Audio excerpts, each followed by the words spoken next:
We are live here on Plus One EXP's Roll for Content channel. My name is Tony Vicinda. I'm Chief Alchemist here at Plus One EXP, which is a weird little brand that multi-classes and tabletop game design, beard and skincare alchemy, and the Bardic College of Content Creation. Our hope and desire is to help amazing designers find great players who love their games and help amazing players find great designers whose games they can love. And we do that in a lot of different ways, but my favorite one is sitting down with those designers and playing the games. Today is no different. We're actually in part two of a two-part series. We're actually getting a whole other mystery worked in. We are in the middle of playing a two-shot of Brindlewood Bay, and we have Jason Cordova here in it with us. Jason, why don't you tell people who you are, what you do, where they can find you online, and tell us a little bit about Brindlewood Bay. Yeah, I am Jason. My Twitter handle is Jason Cordova 6, and I am the creator of Brindlewood Bay, and I'm also a podcaster and founder of over at the Gauntlet community. And Brindlewood Bay is a game about elderly women, members of the local Murder Mavens Mystery Book Club, who live in a quaint New England town, and they use their knowledge of murder mysteries based off their extensive murder mystery book reading to help the local authorities, the hapless local authorities, solve murders taking place in and around the town. It is inspired by cozy murder mystery TV shows and things like Murder, She Wrote and Midsummer Murders, as well as a bit of cosmic and eldritch horror, because as the Mavens investigate these murders, they begin to piece together a dark occult conspiracy that sort of ties them all together. And at the end of the campaign, if we were playing a full campaign, which is about 12 sessions or so, the Mavens would have to face the dark occult conspiracy in order to save the town of Brindlewood Bay. And yeah, that's the game. Awesome.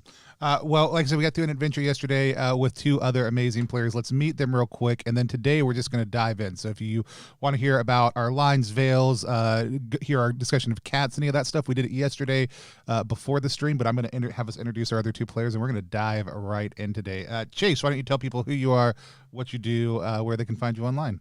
Yeah, hi, I'm Chase Carter. You can find me on Twitter at Chase Writes. I am a freelance journalist covering the tabletop industry and community. Most of the time, Monday through Friday, I do news over at Dicebreaker, but I also freelance at Polygon most often under their tabletop vertical and also other places. But Twitter's the best place to find where I write. Awesome. And then we've got David with us from Gauntlet Publishing. David, why don't you tell people who you are, what you do, where they can find you online?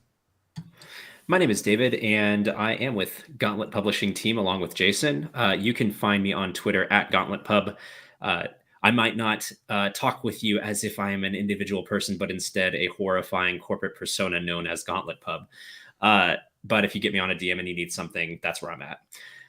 I am very excited to be working with Jason on Brindlewood Bay to bring it through Kickstarter April 26th. Where we'll do hardcover books of this game and Nephews in Peril, the supplement to this game. I am super excited about it and ready to dive in. I'm just going to hand things over to you to take us into the game. Thanks so much. So we begin. Well, we have some beginning of session moves, don't we, that we have to begin with. So let's start with those. One of those moves is Dale Cooper, in which Birdie has strange dreams, strange dreams that might be a clue about the broader conspiracy unfurling in town. So let's think about what's going to happen there. I think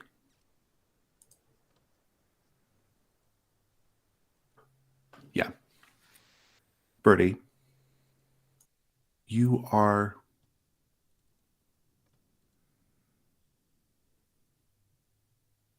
in your dream, and you know you're dreaming. You are once again in that inky, void underground lake with black waist-high waters and a shaft of light in the center of it. And this time, you see a dog standing on a little island in the middle of the lake. The dog is a black dog. Even in this inky blackness, the dog's blackness is even deeper, right?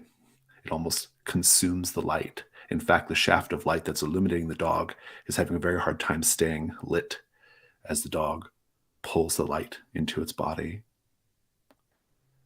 And it's digging. And it keeps looking up at you with its glowing red eyes because it's digging and it's found something. It needs your help. Do you go help it? Of course I go help the good doggy. When you go to help the doggy, inside the hole, there is a pie, strangely enough, with a beautiful lattice crust, nicely crimped edges, golden brown on top. And the dog takes a step back as if to invite you to take the pie. Do you take the pie? Of course I take the pie. And you feel a cold embrace from behind Birdie. The man in the last stream, perhaps the one who embraced the strange pale woman who handed you the pomegranate, perhaps it is that man embracing you from behind. And as he does so, he puts a pie knife, one of those little like serving knives in your hand, inviting you to cut into the pie. Do you? I do, and as I cut in, I just whisper, "Is it vegan?" Your question is, the answer is unclear, because when you cut into the pie, millipedes, centipedes, beetles, cockroaches begin pouring out of the pie and spilling out over your arm. And the dog looks up at you. And if it's possible for a dog to smile, it's not. But this one does. And that's the end of the dream. And that is a void clue. Excellent. Meanwhile, Marge,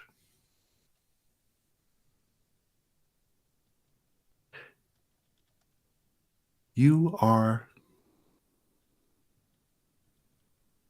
picking up a Nantucket-style coffee from the coffee shop. For a friend of mine, I would never drink this myself. Indeed.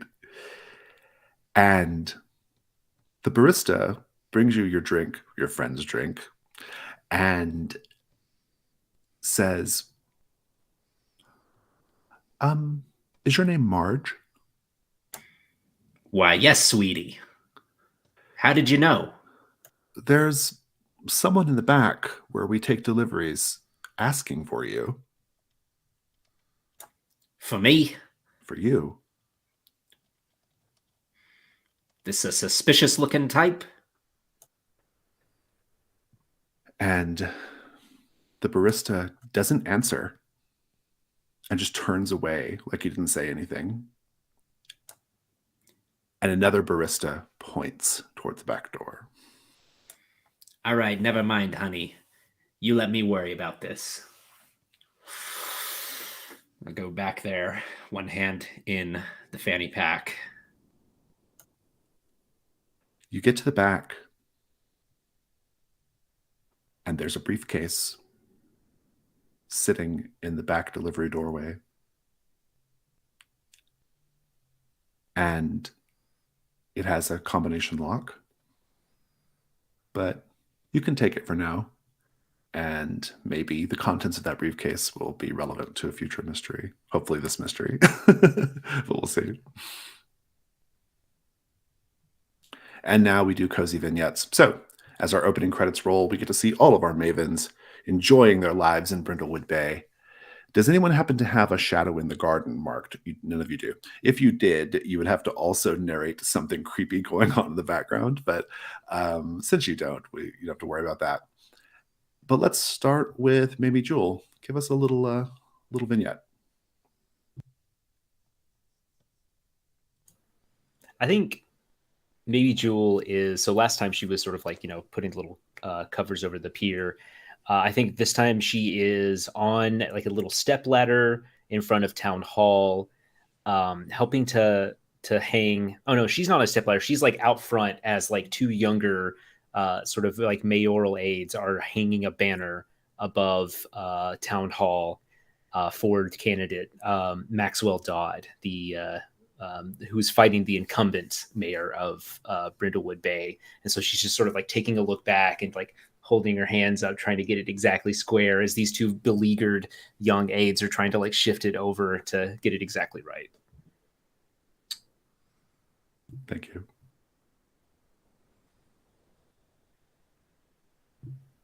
And Bertie or Marge? We see Spats in the kitchen dancing with Bertie's sewing mannequin, showing her the moves from the tango class that he learned. He's just completed now. He just had his final tango class. He now knows how to tango. He's showing off his moves. Love it. She's laughing at the top of her lungs. Marge is going down the street, power walking, cigarette still going in her mouth. And she sees some neighbors and waves, and the hand is kind of off camera and they wave back. And then she gets past some anti-smoking people who are like holding up signs and like staring at her. And her hand moves off as if, that same wave gesture, but they all react differently. Like she didn't just wave at them. I love it. Did you just give these anti-smoking activists the finger, Marge? I don't know. This is daytime television. It's fair enough. Yeah, fair enough. We can't show that on TV. Wonderful. Thank you. Okay. So our mystery for today is the GBBBO, also known as the Great Brindlewood Bay Bake Off. The most popular television program in the world, the Jolly Good Baking Show, has come to Brindlewood Bay to find the town's very best baker. A number of qualifying rounds have been held, and the three of you, along with two other competitors, are among the bakers to make it through to the final televised portion of the program. So this is on TV. You will meet the show's charming presenters, have your confections judged by the notoriously strict Paul and Jane. Now, there are 2 rounds of competition. The first round is a pie round. The second round is a cake round. I have to ask, for the upcoming cake round, Tony, as a technical matter, are we able to share images of things on the screen? Yes, the easiest way is if you drop them in Discord. I can. The more complicated way of back and forthing it is you can show us and I can rearrange a whole bunch of things. If we take a break before you show anything, then we can set that up real quick. Otherwise, we just drop them in Discord. I can show the audience, and you can drop a link in the chat here for everybody else. We'll cross that bridge when we get there. Cool. That's for a future round. For now, the pie round. No murder has happened yet. So everybody, we're going to go around the table and everyone is going to describe what sort of pie they're making for the pie round. And another player will determine if your pie is a triumph or if it is rather disappointing, according to the judges. If you have baking as your cozy activity, and Marge does, it is always a triumph. And so that's important. And so I think we will start with that now. Let's do pies.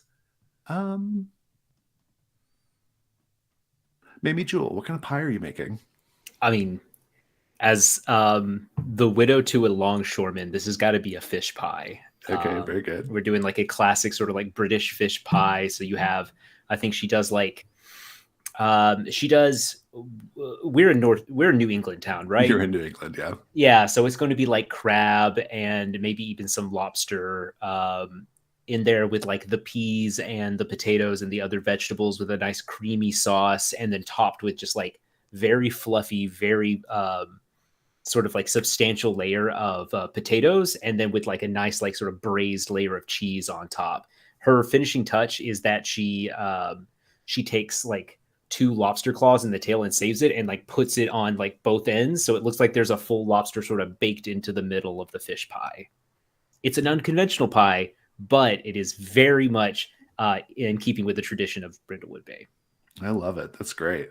Now, it sounds very delicious, but Tony, as a player, you get to determine whether Mamie Jule's pie, in the estimation of Paul and Jane, if the pie is a triumph or rather disappointing. I think with that description, I think it's a triumph. It's a triumph. All the rest of us get to now say why we think it's a triumph. Like, what really made it over the top for the judges? David? I mean, the answer is easy. No soggy bottom. No soggy bottom. That's very important. I think that Jane Leaf, who is one of the judges, she's a very like judgmental person, but in a very sweet way. She's a very elderly, posh British woman. She puts her fingers together, and she says, I thought I wasn't going to like the pie because, frankly, the presentation is rather vulgar. But I was wrong. The pie is indeed a triumph. And in fact, I think I've never really had anything quite like it. Tony, why was the pie a triumph? The pie was a triumph. I think we hear kind of some acclaim from the crowd. I think this is the first time that anybody has fully recreated the original Brindlewood fish pie recipe, like the famous town recipe that like people try every year. Like someone tries the fish pie. It's one of the hardest things, and this Mamie Jule's is the first one to ever get not just what's on the inside right, but the actual that grotesque presentation is part of it. And so people are just like, oh my gosh, did you see? It looks perfect. I mean, I haven't had a chance to try it yet. I don't even know that there'll be a piece left over for me. But it is, it's a little bit of a local legend that every year someone will try to have it. And lots of times, like, they'll do what's called flopping, which is the entire pie will just, like a kind of like a fish, kind of like flap down into the middle and completely fall apart once set on the table. And so the fact that it's still kind of, has the structure it needs to be served is the most impressive part. I love it. I love it. So, congratulations on your pie, Mamie Jule. Marge, your pie is an automatic triumph because you have the cozy activity of baking, but I would like to know, what is the pie? The pie is tourtière, which is a Canadian pie made with beef and mutton and baked with potatoes. Kind of a classic working dish. Fantastic. Let's talk about why it is a triumph. Paul Riviera, the famous steely-eyed judge of the Jolly Good Baking Show. He says, you've done a good job here. You haven't overworked the crust. And he takes a bite. As he eats it, he actually makes very strong eye contact with you as he eats the pie. And then he extends his hand for the Riviera handshake. Maybe Jule, why was the pie so great? The other judge, Jane, comments that the taste of it, subtle, not too refined. It reminds her of her working class father, who's who as a working class, like a laborer in the UK, would take pies like this as lunch. These like thick crusted, full of meat, full of hearty stuff to get them through the workday. It'd be the sort of thing that they would just take half the pie, and that'd be it for the 12-hour shift. And he would come home and she would help him clean up, and that smell of that pie would just remind her of her father and the sort of that class of folk. And so this is just very traditional, very well done, executed without any sort of extra panache, and that makes it great. I love it. Halfway through the pie judging, production just remembered that they forgot to get a time call from the presenters. And so they filmed the time call after it's already done. And the judge, Sue Mellon, she's boisterous. She's very punny. She's a hugger. You've been hugged several times already by Sue. They're getting ready. The cameraman is a local boy, actually, named Buck, just Buck. And Buck's got the camera trained on Sue. And she's getting ready to do the time call that she should have done 2 hours ago.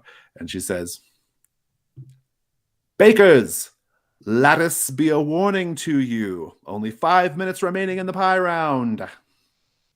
And production's like, good. Okay, great. The head of production is a man named Heath Hendricks. Heath Hendricks and Buck are very involved in all the stuff going on, in the middle of you see them a lot, even though they're not contestants. They are there in the middle of it. There's another presenter named Timothy Bush, but we'll meet him a little bit later, and 2 other contestants. Tell us about your pie, Birdie.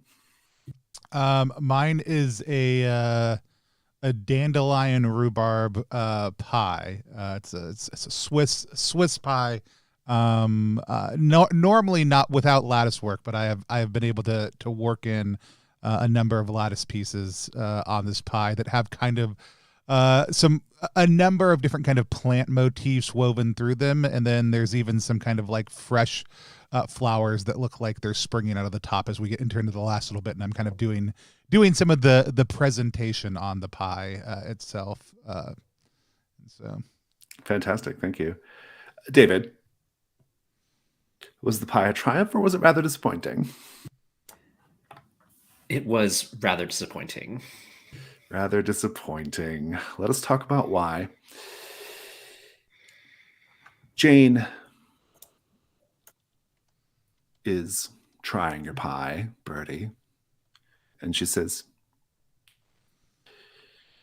"Don't fret, dear. Your pie has a perfectly adequate taste. It just looks a bit informal." Chase, why was the pie a disappointment?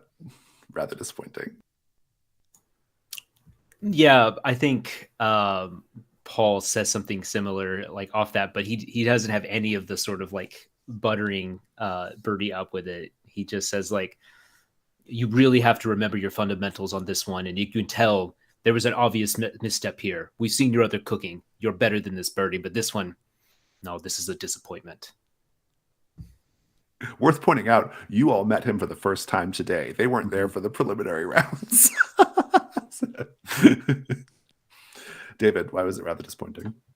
It's off brief. The brief was for savory pies, preferably meat pies. This was a vegan alternative, and unfortunately it turned out too sweet with a mixture of rhubarb, sugar, and dandelion. Indeed, indeed. The pie round, they're done filming it, and we're on a break before we go to the cake round. Now, during the break, most of production kind of heads out to go have lunch or just to hang around another part of town. They're here on vacation as well, right? And there's a long time between rounds. The filming of these programs takes lots of time, right? It doesn't look like much on TV, but it's so long and, production-wise. And so you are all invited to hang out in the contestants' tent. The judges and the presenters go back to their various trailers. And let's talk a little bit about the other 2 contestants. The other 2 contestants are Melanie Blair and Scott Lamb. Now, the purpose of this particular special episode of the Jolly Good Baking Show is to show the town of Brindlewood Bay's local baking talent. And Melanie Blair is indeed a local. Scott Lamb is not really a local. He's British. He famously got into an on-air fight with Paul Riviera. And in a bit of stunt casting, they got Scott Lamb an apartment in Brindlewood Bay for a few months so that they could plausibly say he's from Brindlewood Bay or that he lives in Brindlewood Bay, and so that he could be on this program. And so those are the two other bakers. We'll maybe meet them a little bit more later. We have our two presenters, our two judges. We have our cameraman, and also Paul's wife, Donna, is bopping around. She likes to smoke. So, Marge, you probably have shared a few cigarettes with Donna Riviera at this point.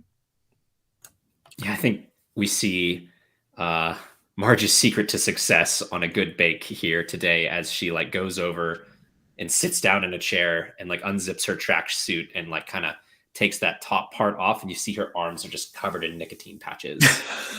I was wondering how she was getting through this long day. Yeah, it's good. Oh, good. Bring that good stuff over here, honey, please. Fantastic. Now, about 30 or 40 minutes into the break, there is a bit of commotion. Donna runs off towards the trailers at the behest of the cameraman, Buck, who she and her seem really close, by the way. And there's something going on in one of the trailers. Scott Lamb, the other contestant, he's like, I wonder what's going on.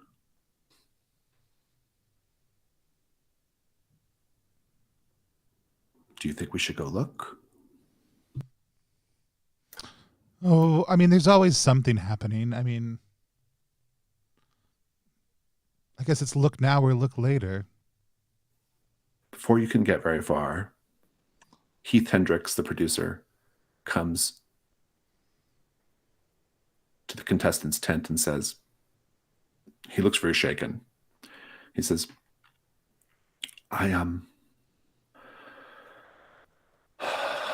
we've had an incident take place.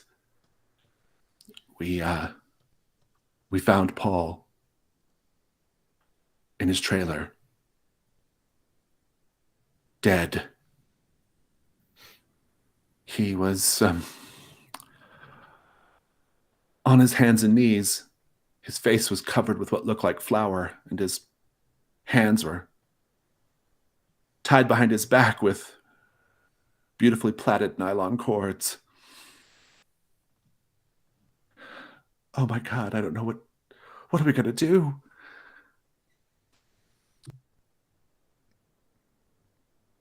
I mean, Birdie just thinks about how many times she's been in a similar position over the course of her life. Dealing with a dead body. Sure.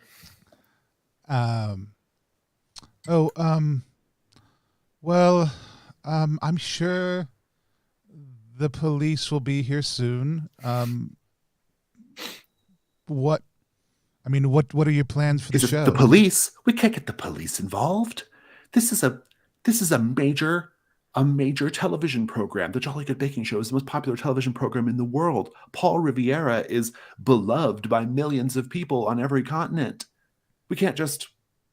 But at the very least, we have to finish filming the episode so we don't lose any of the footage. Oh, the show must go on, huh? Even in the face of Paul's death. I think that's what Paul would have wanted. Yes. Well, we can't ask him that now. True enough. True. No, we should wait. We should wait until we're done. We can call the police later at another time. For now, I think close set. Close set. And Melanie, who is a local, the other contestant. Melanie is interesting because she's one of those classic baking show contestants where she's seemingly frazzled and all over the place, but she's actually like quite intense and a very good baker, She says, well, ladies, I know your reputation in town. I mean, maybe you could see what happened to Paul.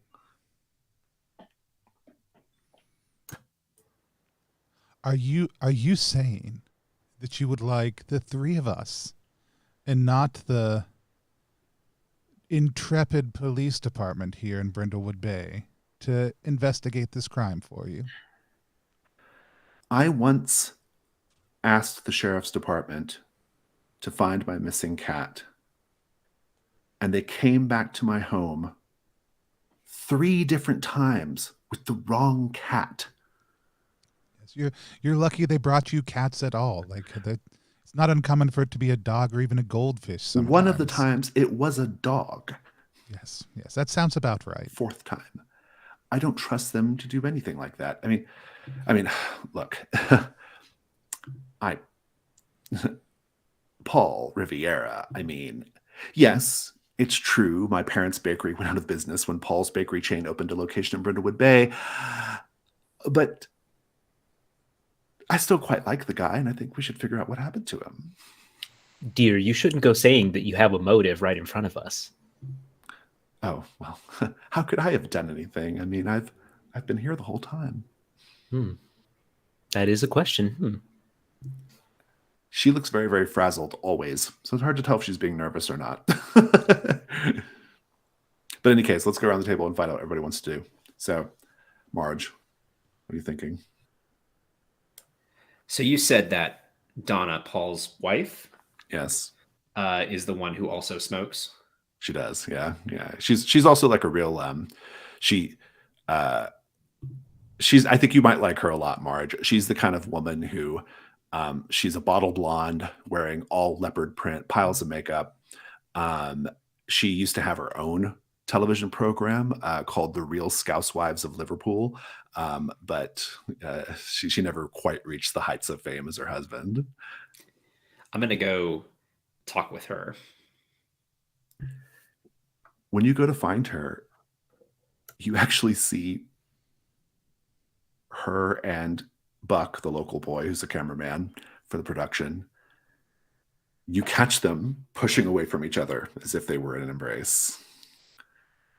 And Donna says, "Oh, Marge, you startled me. I'm not going to do a Scouse accent, even though I really want to, but I won't. I'll avoid it for now." I hear congratulations are in order. What do you mean? Oh, well, just kind of look at the two of them. Oh, yeah, good. I like that. That feels like an meddling move with, I'd say presence, because you're almost kind of like calling them out or intimidating them a little bit.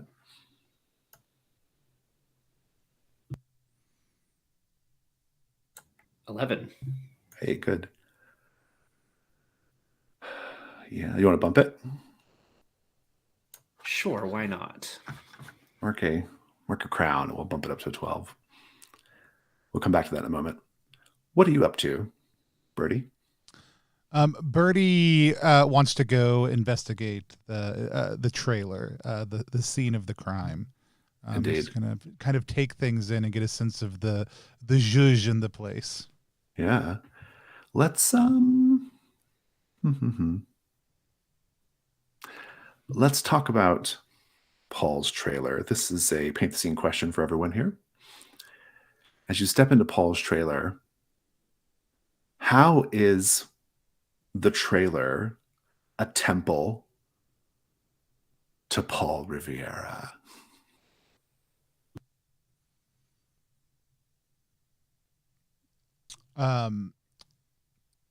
As you like step in, the trailers have like usually small vanities in them. They like a place you can do quick touch-ups. If you want more, you go to the makeup trailer, and that's where they take care of that. Paul's is quite the opposite.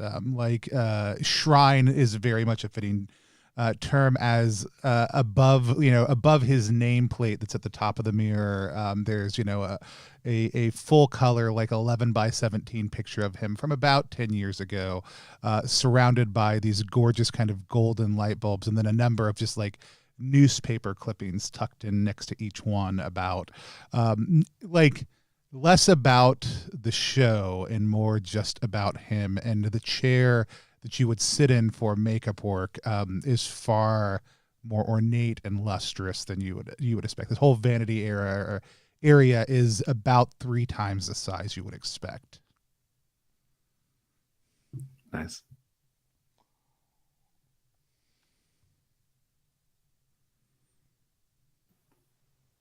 Chaser David? I think he has, instead of like a bed in the back, he has a tanning bed.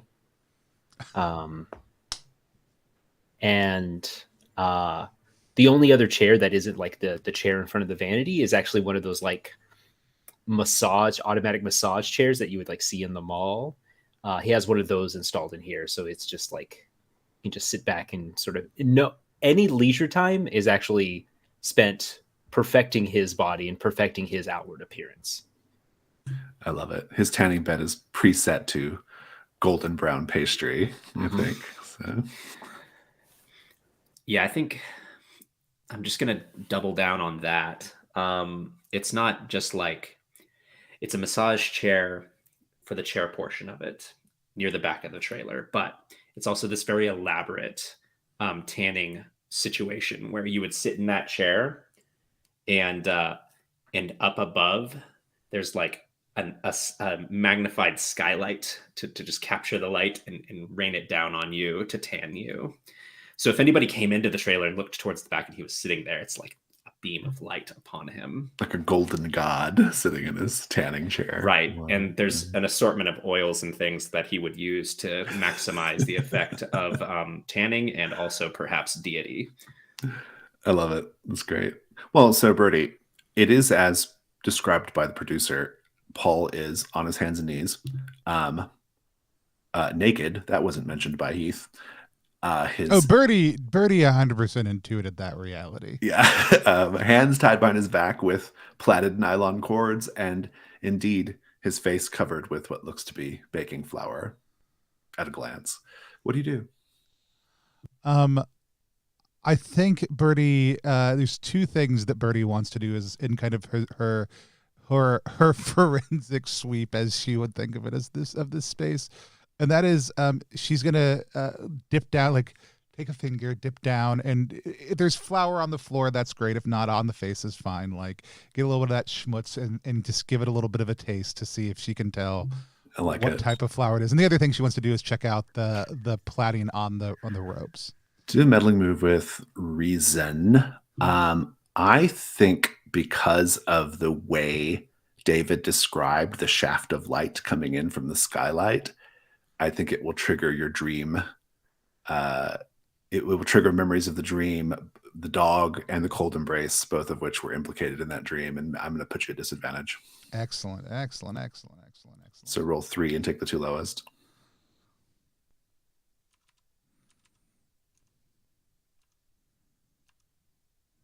That still manages to be a 10, actually. Nice, good. We'll come back to that in a moment as well.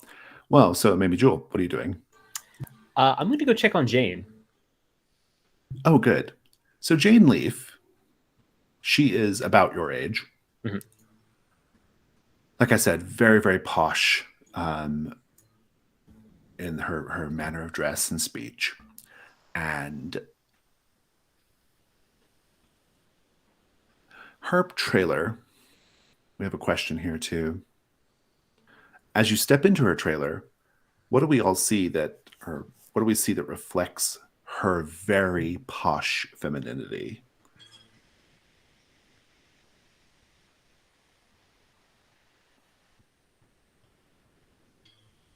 I think she has a cupboard.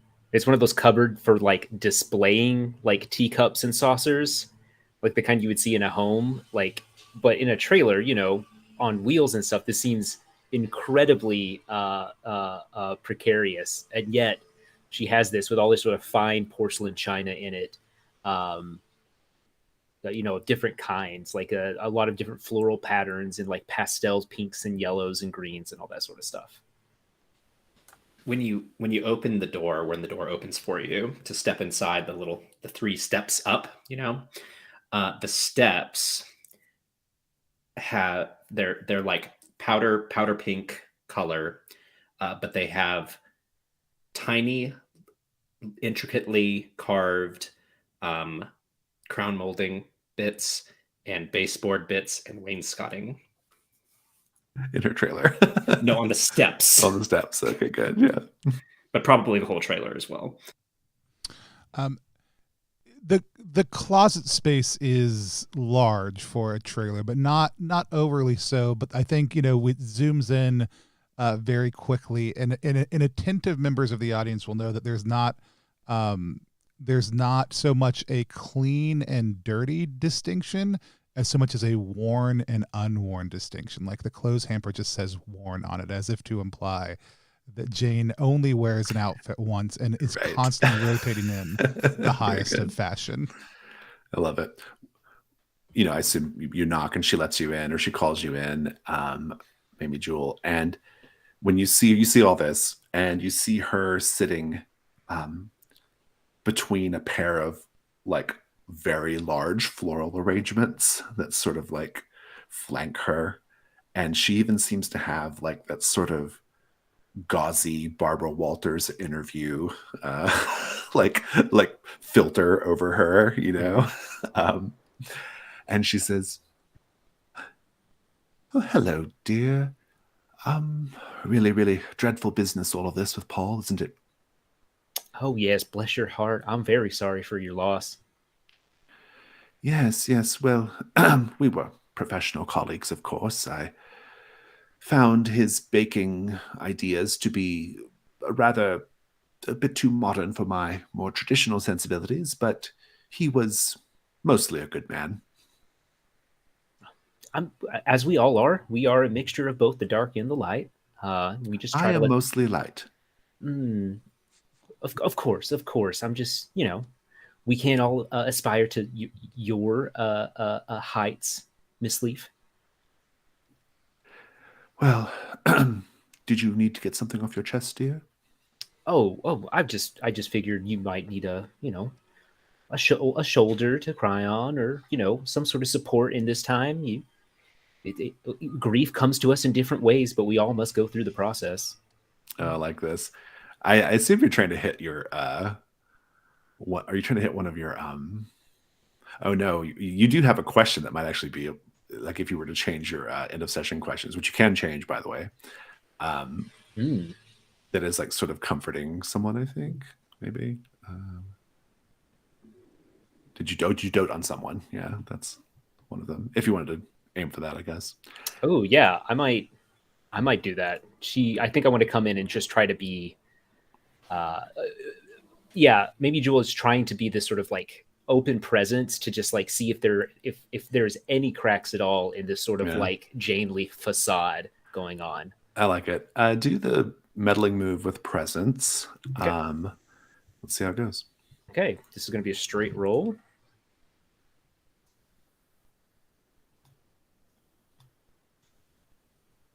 I got a 9. All right. Let's circle back over for a moment to Donna Riviera and Buck.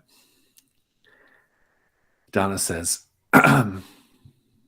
well, you should know, Marge, that Paul and I, we had very modern ideas about marriage and monogamy. We each had occasional hall passes to do what we were going to do in order to get our needs met, especially when we were abroad. I don't think he'd be too upset about any of this. Not that it matters now that he's dead. Hey, I wasn't trying to be sarcastic or nothing. I was being sincere. Congratulations. And she says, well, she's like, yeah, I suppose. And Buck sort of, Buck kind of mutters under his breath as he walks off. He's like, yeah, congratulations, no more meal ticket. And he kind of leaves the scene. And Donna says, well, if you ask me, I kind of thought Paul had it coming. I saw this. Really? Yeah. Did you know? Not Did I but know? 1 week ago, Paul went into his trailer and found his Britty Award. Shattered. You know the award he got for Best Reality Competition Judge. Sorry, Best Reality Competition about Baking Judge. He was very, very proud of it. I can't say that I did know that. That's very interesting. Someone shouted it because they were jealous. I think it's the judge who didn't get a Britty Award, but you didn't hear that coming from me. Sure. You don't seem too torn up about this whole business. Well, it just, people deal with grief in different ways, Marge. I totally understand that.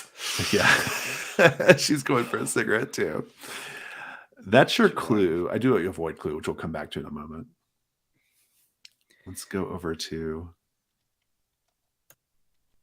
Birdie. Birdie, you said you still got a 10, right? Yeah. Here's an interesting thing. As you're poking around, you see a stack of what appear to be love letters pressed into Paul's left, or like behind his back in his hands. Right. Like,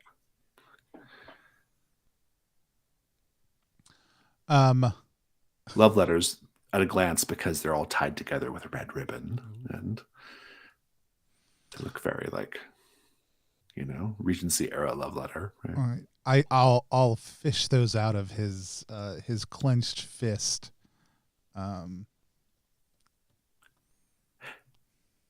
If you look at the letters, it appears that Paul was having a secret, torrid affair with the British Prime Minister.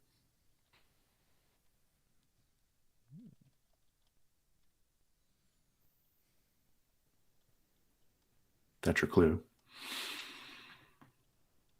What do you do after that? I did want to know more about the plaiting on the hands also too. I think I stowed those love letters away. That that kind of stuff happens. We can look at those later. The fire in my oven is burning intensely. I want to know what the British Prime Minister's innuendo responses are. That's what I'm into. Can't wait to have another taste of your famous gravy, and so forth.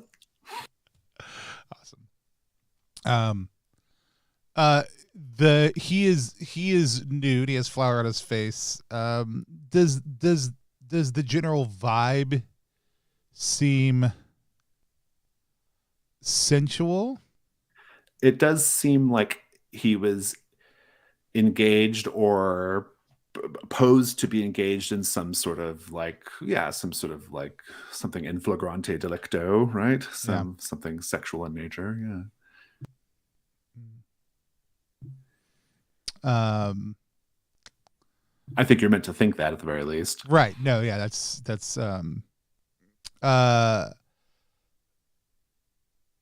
I think Birdie's gonna hop in that massage chair for just a few minutes.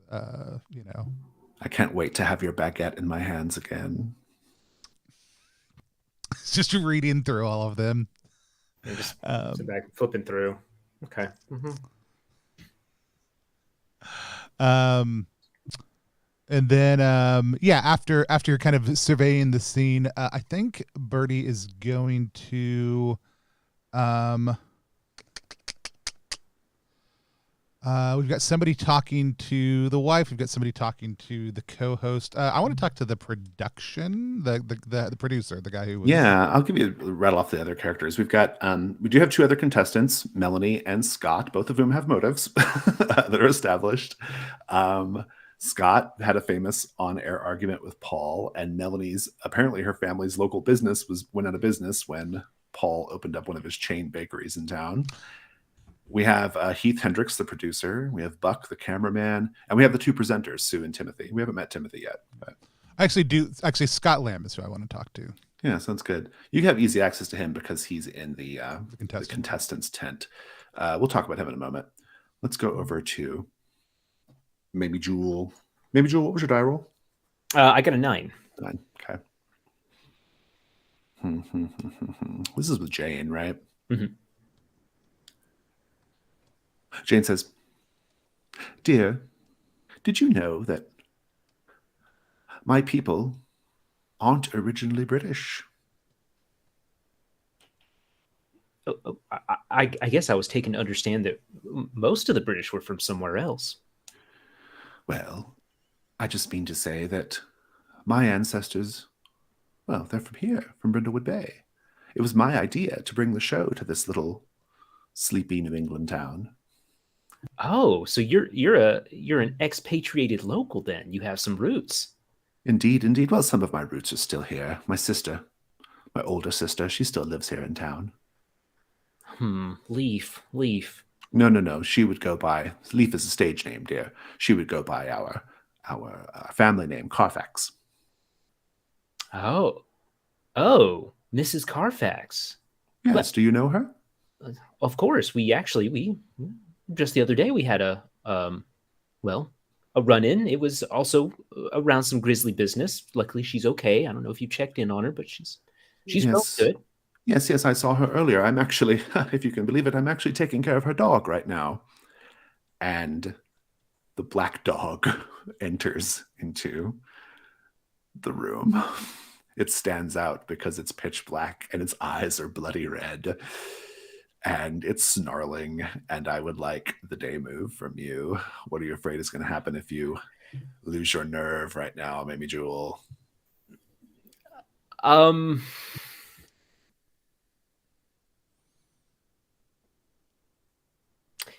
Maybe Jewel's not physically afraid of a dog, but she is afraid. What is she afraid of?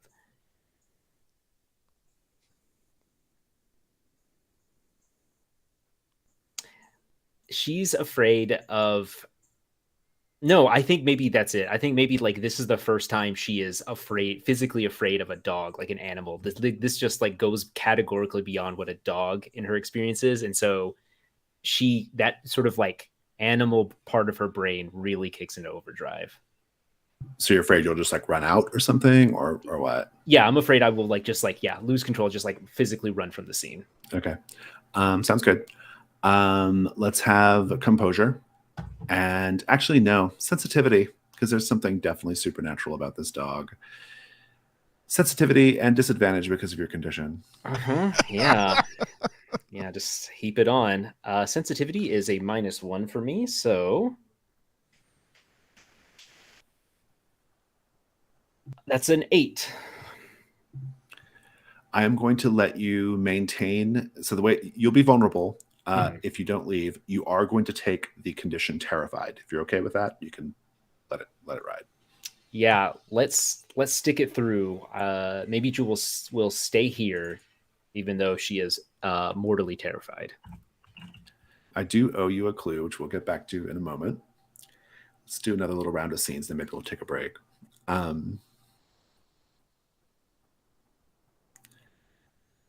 Marge, you're in the contestants' tent, which is kind of where Donna and Buck were, where you eventually kind of moved to as you were talking with Donna. And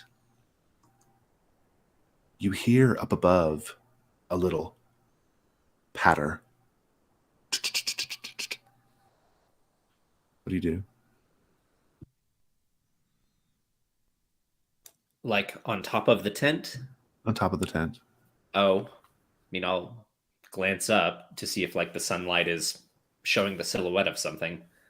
It is indeed. Someone or something on all fours.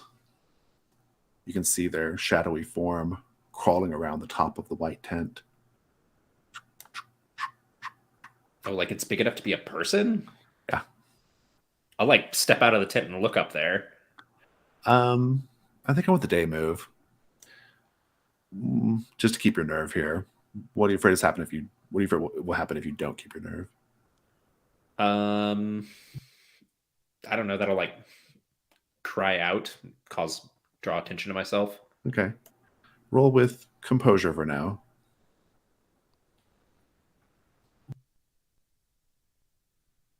7. I have to tell you how you'll be vulnerable. And the way you'll be vulnerable if you stay in the scene is whatever this thing is,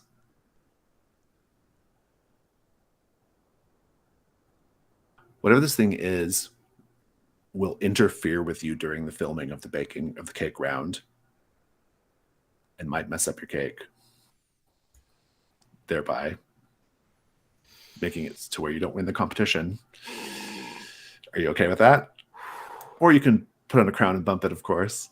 Right. Or I can back down. Or you can just like leave the scene. Yeah, immediately. Do I still get my void clue if I leave the scene? This is your void clue, the thing crawling around in the tent. Oh, I see. Yeah, I think Marge is just having a big nope right now. She just puts on her glasses and puts a cigarette in her mouth and walks straight, power walk out. You probably cross Bertie coming to the contestants' tent to chat with Scott Lamb. Bertie, I don't think you see the thing on the tent. No, but I think there's like a Marge is everything, as Marge is just like speed walks fast. Scott Lamb is very organized, quite fond of bow ties. He is what in the gay community we would call a twink. Classic twink baking show baker. He was a contestant, of course, on the Jolly Good Baking Show 3 years ago. He had that very famous on-air explosive argument with Paul over a pan of overbaked muffins. And a lot of people believe there's more to the story. It's a whole thing in the Jolly Good Baking Show fandom, right? And this bit of stunt casting, moving Scott to Brindlewood Bay for a few months in order to qualify for this program, was, it's hard not to be cynical about it, I suppose. And yet, we're giving the fandom what they want. He's a very good baker, though. So he's there, and I think he's like, he says to you about Marge, what got into her? Oh, I'm not quite sure. She's usually quite unflappable. I don't know. Did you see anything? No. I think she just it's like she was, I don't know, like she kind of tensed up and just put her glasses on and walked out with no explanation. How are you holding up, dear? Oh, I'm okay. I mean, everyone knows about my history with Paul Riviera, but I mean, I suppose it makes me a suspect. But why would I do harm to someone who's been such a good meal ticket for me? I mean, I've gotten quite a lot of fame from that incident. My very presence here is a really excellent way of burnishing my brand. Yeah, it's never been my style, but the writing drama to the top is really an excellent path if it's something that you're inclined to. It's the year 2022, and that's just what you do. So, it is a different time. Your bow tie's a little bit crooked. Let me straighten that for you, darling. Okay, you could do that. Yeah. What did you see as I'm like kind of patting down his shoulders? Did you see anything unusual? I mean, you've been around the show before. You would know. None of us would. Take the meddling move with presence.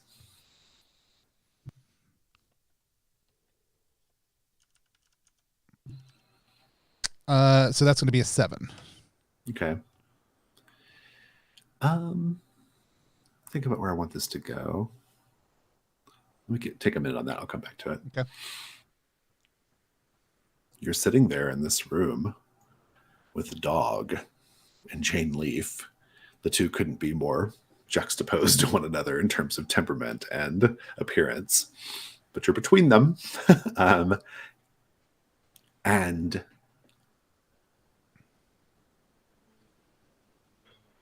Jane says, He's really quite a pleasant animal, dog. He has a, well, rather insistent fondness for raw meat. Won't eat anything else. I'm sure he's a delight. I'm having trouble placing the breed, though. Oh, one of these European breeds, somewhere from Greece, probably. Now, as I was saying, my family, we're from Brindlewood Bay. In fact, our great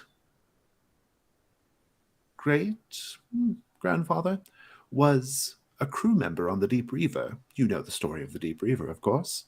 The ship that, well, its discovery of a very special whale is how Brindlewood Bay came to be what it is. In some sense, that ancestor of ours was a founder of the town.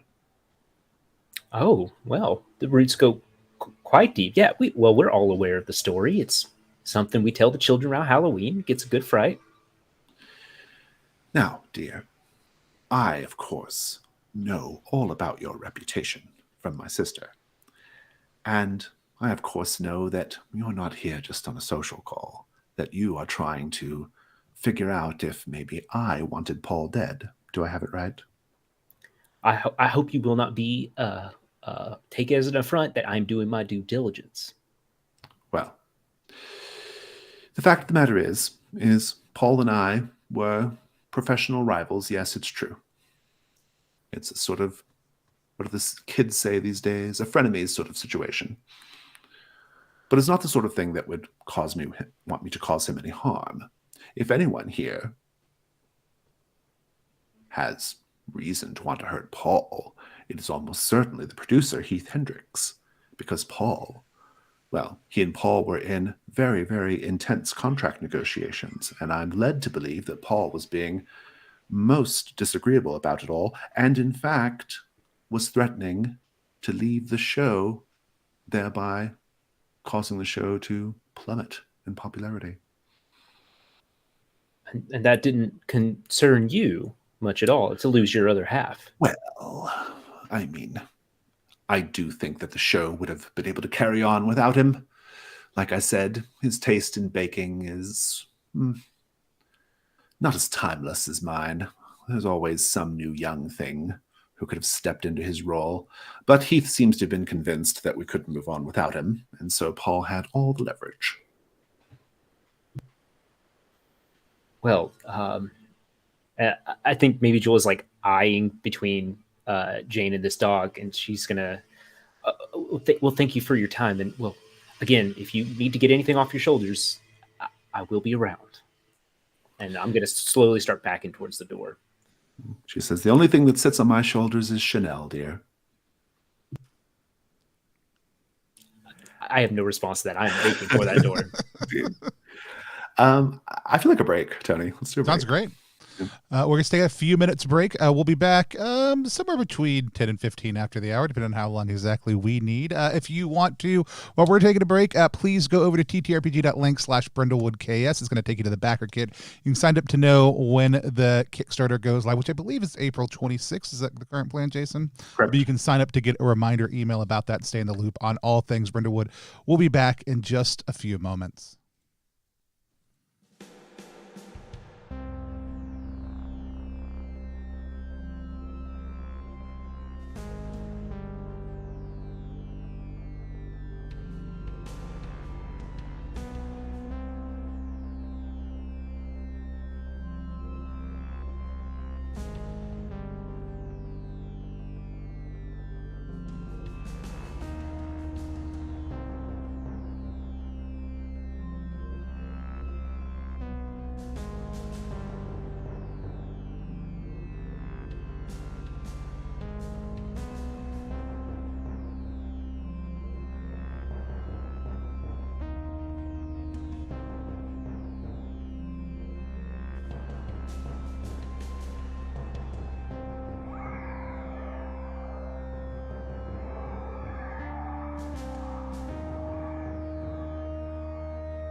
Hey folks, we'll be back in just one moment. I wanted to tell you about a couple of things we have coming up this Thursday. We are sitting down with Adam Voss from World Champ Game Co. and talking about their current Soul Burner RPG. What is the brain trust anyways, and all the amazing games that Adam consistently puts out over on his Patreon. Adam, we're a huge fan of World Champ Game Co. here at Plus One EXP and can't wait to sit down with Adam to talk about this project and more. Please feel free, come back, join us live for that. Also, this coming Saturday, we have a stream of Bastards by Micah Anderson, which is a rules light OSR inspired RPG. So come join us with for that this Friday, this Saturday.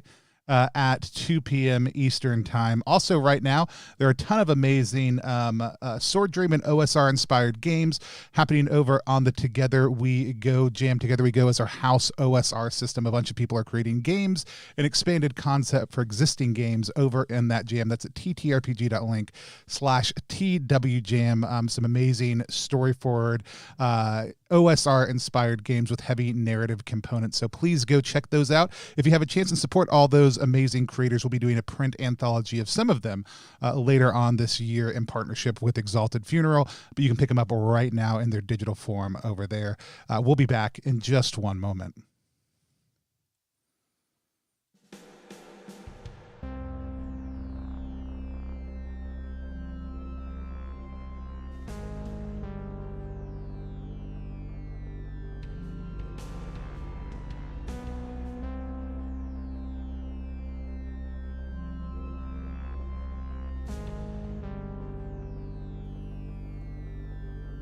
And we are live again here on Plus One EXP's Roll for Content channel and tuning back in to the great Brindlewood Bay Bake Off. Jason, why don't you take us back into the action? Indeed. I owe you a clue, if I'm not mistaken, Birdie. You got a mid result on your meddling move, yes? Yes, I got a mixed result. Very good. The complication is going to be that basically the investigation is going to be cut off because Heath is going to insist that you all go ahead and film the next round of baking. And so you'll have to pick up the investigation later. But you do get a clue right now, and that clue is this. As you said that you were kind of patting down Scott a little bit as you adjusted this. You will notice as you are kind of like patting him down that Scott has what appears to be a plane ticket in his pocket. A plane ticket to Rio de Janeiro, Brazil. Now, we know about bus tickets and plane tickets in this game. That's usually a sign of guilt. They're trying to get away to go somewhere. That was the case with Phoenix, Cole. So maybe Scott's trying to skip town. Who knows? But that's your clue. Your fourth clue on this Complexity 7 mystery. Heath Hendricks, the producer, actually Timothy, I think, one of the co-presenters, Timothy Bush, who we haven't met yet. Timothy Bush is he's one of these individuals I would describe as weirdly large. Like, he's just always a little too tall. He's always a little too broad-shouldered. He kind of towers over everybody else in the cast. He has a very like gothy sense of style. Pale skin, vampiric skin with black hair over his face, big, heavy sweaters, or a jumper, as he would call it. And everyone in the fandom knows that, frankly, he's lucky to have this job because he doesn't know anything about baking. He's not even that funny. His humor is very broad. And he comes, and he's very sort of surprisingly nonchalant about everything. He says, so I've been asked by Heath to come let you know that we're going to be pressing forward with the cake round. They're going to come up with a story about where Paul is for the time being. And so if you will all go to your baking stations, we'll be ready for the cake round.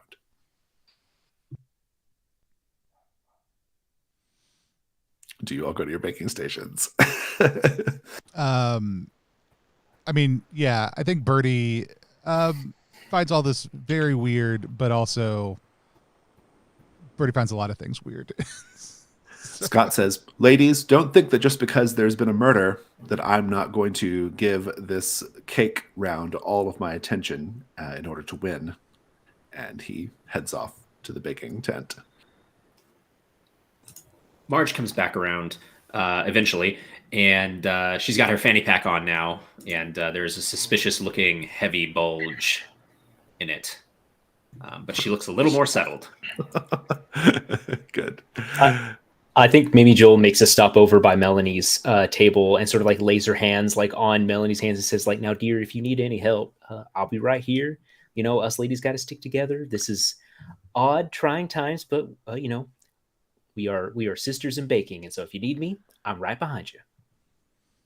She looks at you. Her hair's a mess because it always is. And she kind of like is trying to smooth it out. She's like, yeah, just this whole situation is just so stressful. I don't know how I'm supposed to focus on baking when, you know, but I'll find a way. I have to focus. Of course, dear. Right. The baking comes first. Well, that's what we're all here to do, right?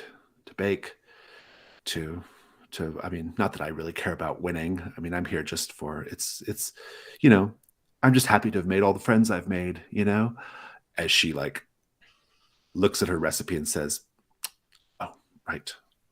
I need baking flour.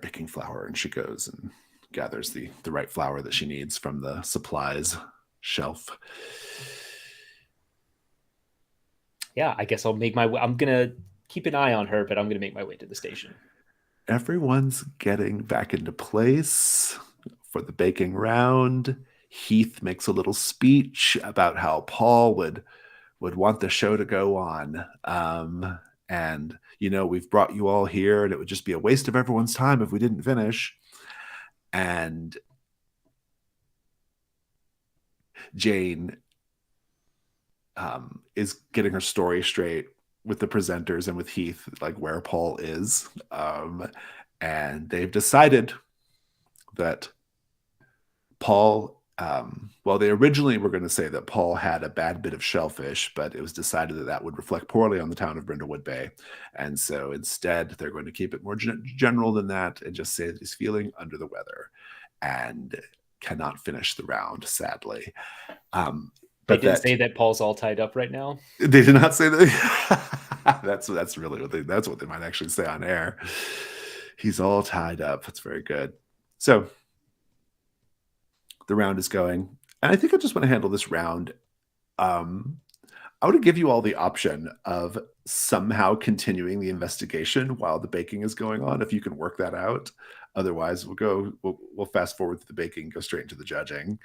Yeah. What do you think, Marge?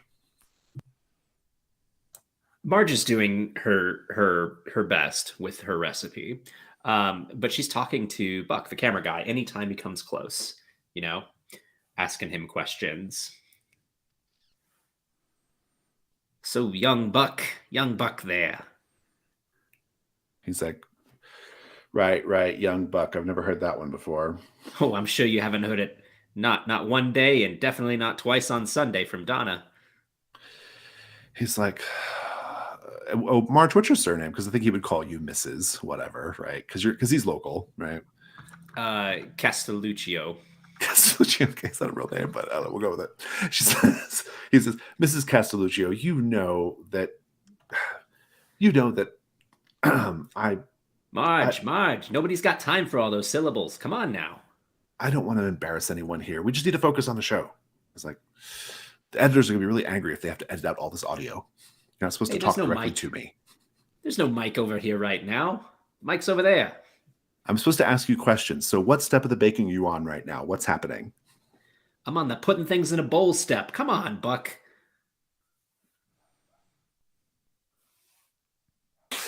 You might be able to work Buck over in a moment. We'll see. What about you, maybe Joel? How's your baking going? It's going all right. I'm definitely splitting my time. I want to spend any fresh moment that I have not actually cooking my cake, I want to spend over near the supplies closet, specifically where the flour is kept. I want to see if I can notice any differences, or if I can sort of see who's using which flour and what might be missing. I want to see if I can suss out if someone took flour from here to go dust up the dearly departed Paul. Didn't someone taste the flour? I too? tasted the flour earlier. Didn't you taste it? I will tell you, I didn't make it your clue, I don't believe at the time. No, because you got the love letters, but I will tell you that it did taste funny. As somebody who was the flour person at a vegan flour bakery combo, did I recognize anything about it? You did not recognize this flour, no. It did not taste of flour. But we'll see if there's more information to be gained here. Go ahead and do your dice. Maybe Jewel, I would say with reason. Okay. I am rocking a 1 in reason, so that brings me to an 8. Good. And we'll come back to that. Is this possibly a Frank Columbo situation? It depends on how you're approaching it. If you're specifically trying to suss something out of Jane Leaf, yes, because of her relative social position. Mm-hmm. With the cameraman or with Heath, I don't think so. I was going to try to do the Frank Columbo on Jane Leaf, but then that dog entered the yeah, the I dog felt would have more than out of my depth. Yeah, she kind of put you on the back foot with that, definitely. No, I don't know if this rises to Frank Columbo, this particular context does, but we'll come back to it. Birdie, how's your baking going? It's going well. I'm trying to think who is next to me who we haven't talked to yet. Sue Mellon, a presenter, is always around, giving hugs and making puns. Yeah, we haven't spoken with Sue yet. Yeah, have we talked to Heath though? Heath is I think Birdie's actual No, Heath is around, and you can. Yeah, Heath will frequently pretend to be a judge or a presenter and ask you a question off camera that you answer on camera. Yeah. And I think so I think that's kind of the round I'm taking is Heath, come ask me some of those questions. He's like, right, okay, I've got to confess, I don't know a lot about baking. It's fine. It's fine. Tell me about your batter. Well, it's my own special blend. I hand sift it. The biggest for the flour, the biggest thing is my own special vegan butter that I work into every bake, is the most important thing. Did your I'll kind of start just to flip back on him about parrot stuff initially. And then who do you think will take Paul's place? I mean, obviously the show must go on. Yeah. That sounds good. Do the meddling move with presence.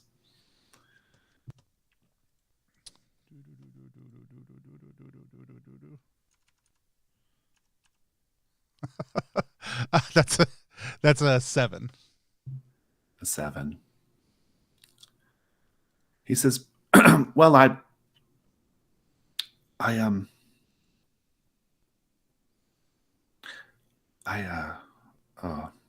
really sorry. I feel a little funny. Buck, turn the camera away. And he collapses and slams his head against the side of your baking thing and falls down, shaking violently, foaming at the mouth. I'm applying CP. I'm actively it's graceful, it's non-hurried, it's non-rushed, but it is expedient. I will say you can mark a crown to avoid this, and we can do it if you want to live in another timeline. You can definitely do that. Yeah, you know what? We haven't marked a lot of crowns. I'll mark a crown.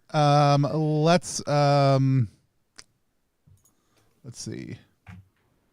Partner. I think late partner actually probably makes a whole lot of sense in this specific context. I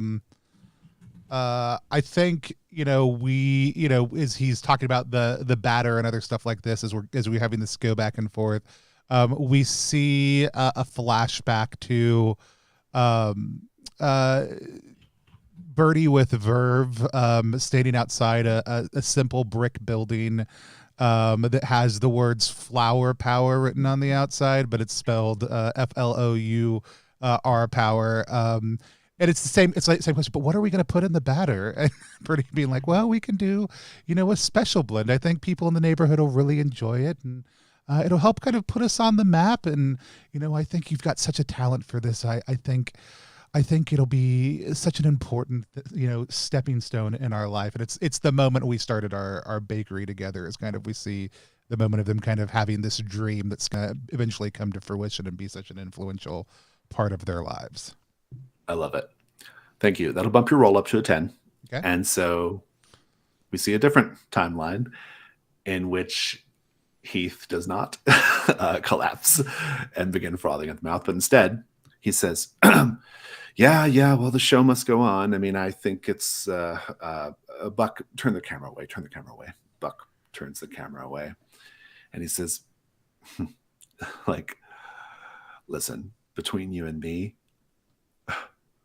we were on really, really, really borrowed time. The head of the BBC was giving us ratings were falling. Things were a mess. Ratings were maybe not even always there. The BBC had been, let's just say, publicly inflating the numbers. Really? Yeah. Well, mum's the word on that.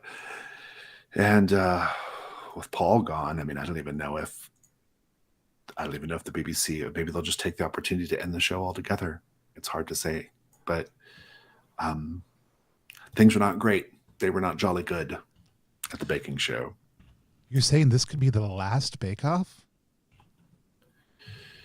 Yeah, I think it might be. Jeez, what am I going to do now? But this is your clue. The BBC was already threatening to cancel the show, and in fact had been kind of zhuzhing the numbers a little bit.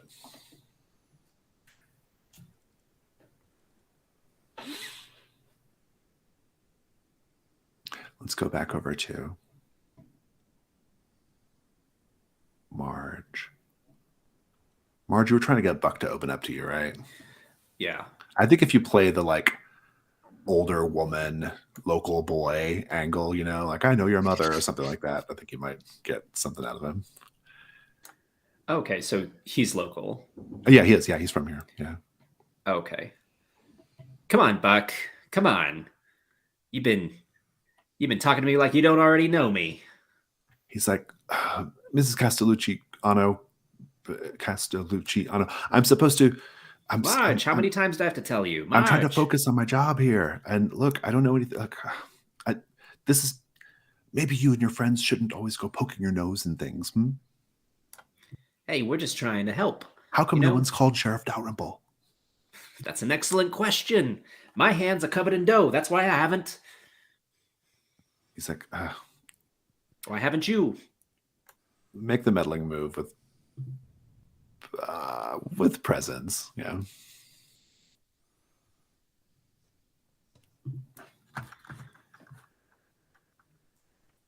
So I've got a 6. A 6. He says,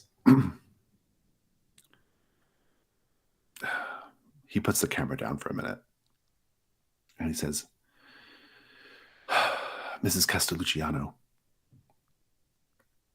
I know something.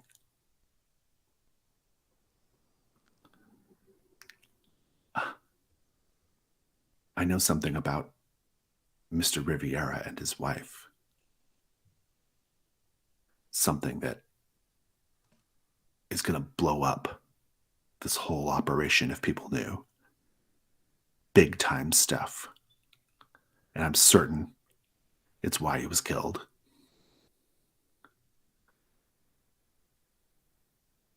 I think I know who did it. The person who did it. And because the producers of Brindlewood Bay have one go-to move, he begins to seize up like he's been poisoned. And we'll cut to commercial. Your prompt is the famous pizza arcade chain, Calamity Raccoon's Good Time Pizza Farm. Think on it. Oh, man. And we'll come back from a commercial break. David, you can, or we'll do our commercial break when you're ready, and you can get a different result. But let's check in with dear Mamie Jewel. Mamie Jewel, you got a mid result, right? Mm-hmm. Yeah. Mm-hmm. On the shelf, tucked behind several sacks of flour, is a box of rat poison, opened. That's your clue.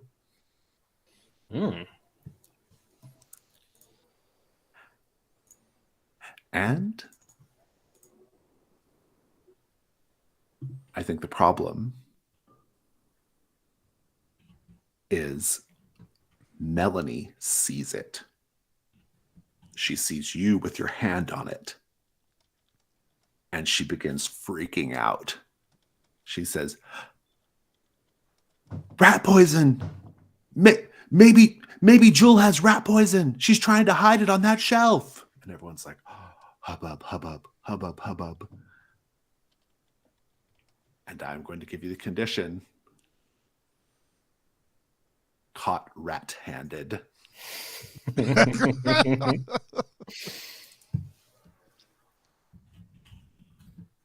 David, are you ready to narrate a commercial for Calamity Raccoon's Good Time Pizza Farm? Yeah, let's do it.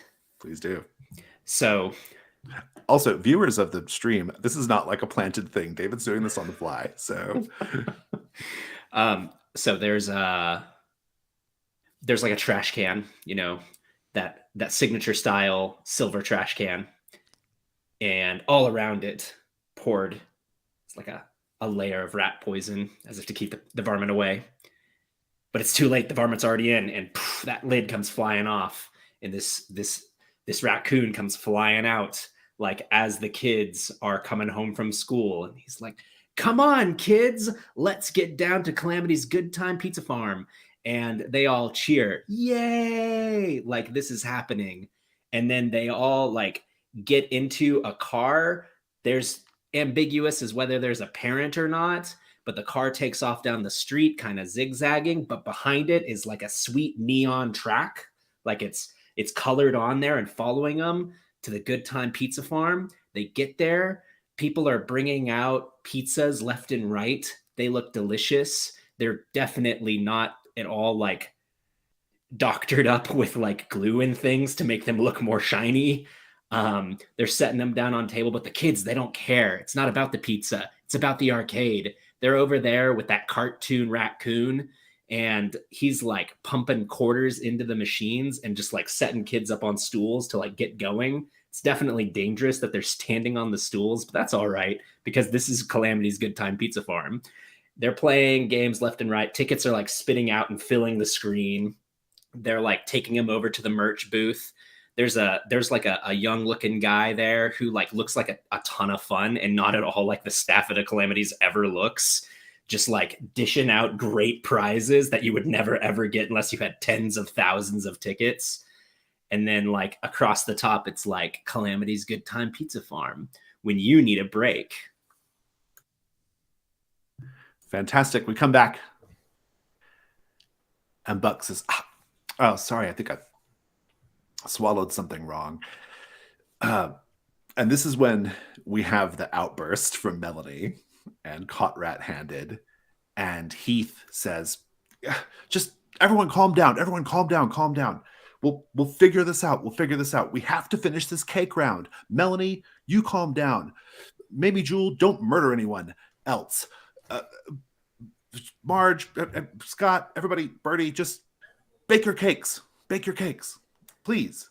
I turn Buck's face back to me with my filthy hand.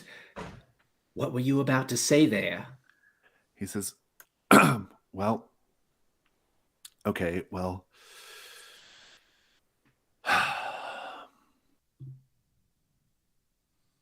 I know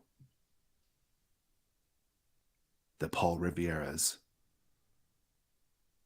most recent best-selling cookbook was ghostwritten by someone else. He doesn't know how to bake. That's according to his wife. And that's your clue. Let's take a look at our clues. How are things looking right now? We'll get to our cake round in a moment. We have the rat poison, Paul's ghostwritten cookbook, plane tickets, BBC inflating the numbers, yeah, all kinds of stuff. So we've got 7. That's pretty good. Let's go to the cake round. So it's time for the judging. Jane Leaf is doing all the judging, and she's very pleased about this. And Jane's tastes are very traditional. So depending on the level of traditional presentation, and indeed feminine presentation of your cake, will determine whether you are the winner or not. And I'll be judging that as Jane Leaf. But we do have cakes that have been made. And Tony, if you'll help us out showing the audience the various cakes. We're going to start with Mamie Jewel's cake. Tell us about your cake, Mamie Jewel. Mamie Jewel, I have made a, well, again, apologize to any of our Swedish viewers, but this is what they call a smorgastarta. It's like a sandwich cake with it's like seafood fillings and other vegetables, mayonnaise, that sort of stuff. Out of character, this looks repellent, by the way. This looks so gross. Yeah, it's sort of like 4 tuna fish sandwiches on top of each other with like more mayonnaise on top and then just like cut vegetables. She has done her best. Maybe Joel has done her best to make this look as appetizing as possible. This was taught to her by a Swedish tourist who came by, and they shared tea and we're swapping recipes. And she wrote this one down because it seemed very intriguing. And she's tried her best to recreate it here.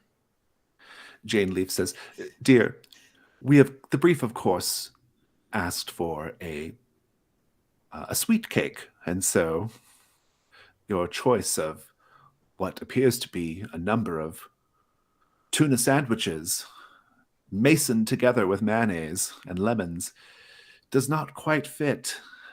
It is all a bit, well, rather disappointing." Let us go over to Birdie. Tell us of your cake. Okay, Birdie. I'm going to hit enter in the Discord so that y'all can see my cake now. And if somebody will drop it in the chat here for David, that would be great. Yeah, I will. Oh, no, crap.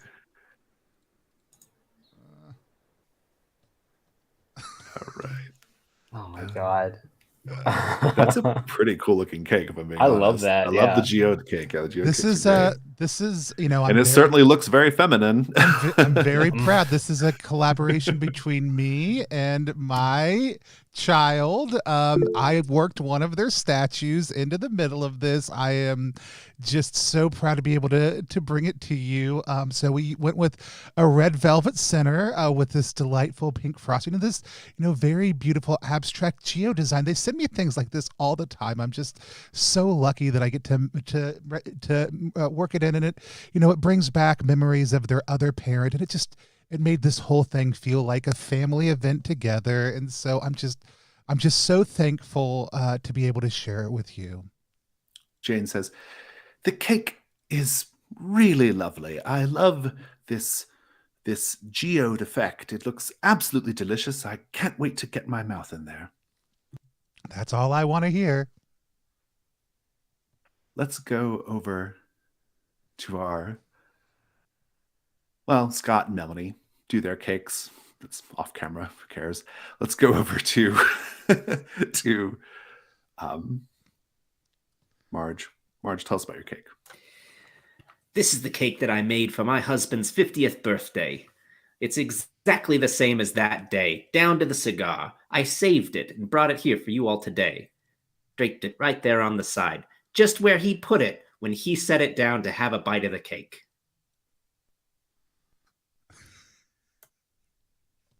She says, "This is really, really, really beautiful work, Marge. I love the fedora and the red necktie. It's just a very charming display. It is a bit masculine, I'd say, and not the sort of thing that I would bake, but a very, very good effort. You should be very proud of this." Thank you. I don't think that my husband would appreciate that geode cake if I had made that for his 50th birthday. She says, and Jane says, "Well, I'll be the judge of all that." And she will go to the judging tent. You have some time to kill in between filming, presentation of cakes, and judging. And everyone is just sort of relaxing a little bit. If you get a couple of clues in there, you'll be pretty good shape for theorizing. Let's just go around the table, find out what everybody wants to do, and then we'll figure out what the scenes look like. We'll start with maybe Joel. I want to go talk with Melanie a little bit more in depth, ostensibly to apologize and to smooth over the misunderstanding with the rat poison, but also just kind of want to get a better, a sort of a better look at where she's at and what her motivations might be. I love it. I'll also remind everyone that this is a great opportunity to get to remind you about the end of session questions as well, to make sure you get your XP. Do the thing that says. Okay, we'll come back. We'll get that scene going in a moment. Birdie, what would you like to do in this little interim? I kind of want to figure out if I ate some rat poison. Like, I mean, I think that's fresh. I think we'll say yes. You don't need to go specifically investigate that. We will say that is indeed what you put in your tongue. Excellent. Not enough to hurt you, but you know. Yeah, it's not the first time. I think, let's see. I haven't talked. She's Jane's unavailable though right now, right? She's getting ready to. No, you can go to the judging tent while she's like judging. Normally it would be her and Paul like having an on-camera discussion, yeah. right? If it's not considered in poor taste. Yeah. Actually, even if it's considered in poor taste, I don't think Birdie cares. Birdie's gonna go. You could totally go to the judge's tent. Yeah. That's fine. Yeah, we'll come back. We'll get going with that. But first of all, let's check in with Marge. What are you going to want to do? I think I'm going to go over to maybe Jewel, and like this has all been tickling the back of my mind. Doesn't this remind you of one of the stories? Oh, I think it does. It reminds me of that one. Birdie, before you go behind that tent flap, come over here. We're trying to remember something. What? Are y'all going to talk about the fact that this reminds you? I'm looking for this specific name because I can never remember her name. Amanda Delacorte. Amanda Delacorte. Does this also remind y'all of the Amanda Delacorte novel? Is that what y'all were talking about? That's what we're talking about. We're trying to remember the one though. Hot Cross Purposes. That's the one. Yes. Hot Cross Purposes. Yes. It was it was about the bakery war. It was just like this. That's the Cupcake one. Wars. Mm-hmm. But they were real. And yeah, I mean, Mr. Riviera, he fits the description of like one of the capos in the Cupcake Wars that got ousted, the sort of ritual murder left out in the street. Yeah, that's right. And Amanda, how did she go about it in that one? Oh, didn't she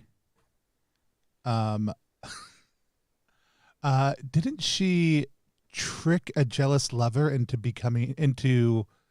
revealing themselves, unraveling the whole thing? Birdie, you're a genius. You're on fire today. I will tell you that in the JBBS fandom, or JGBS, Jolly Good Baking Show fandom. In the fandom, it is heavily rumored that Scott Lamb and Paul Riviera, that the reason for their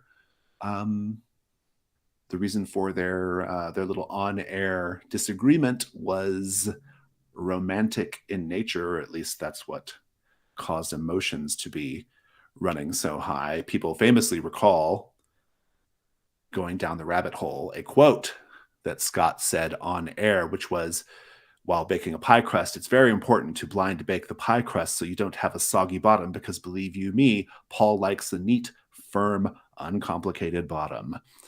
And so, who knows? Could be a good angle.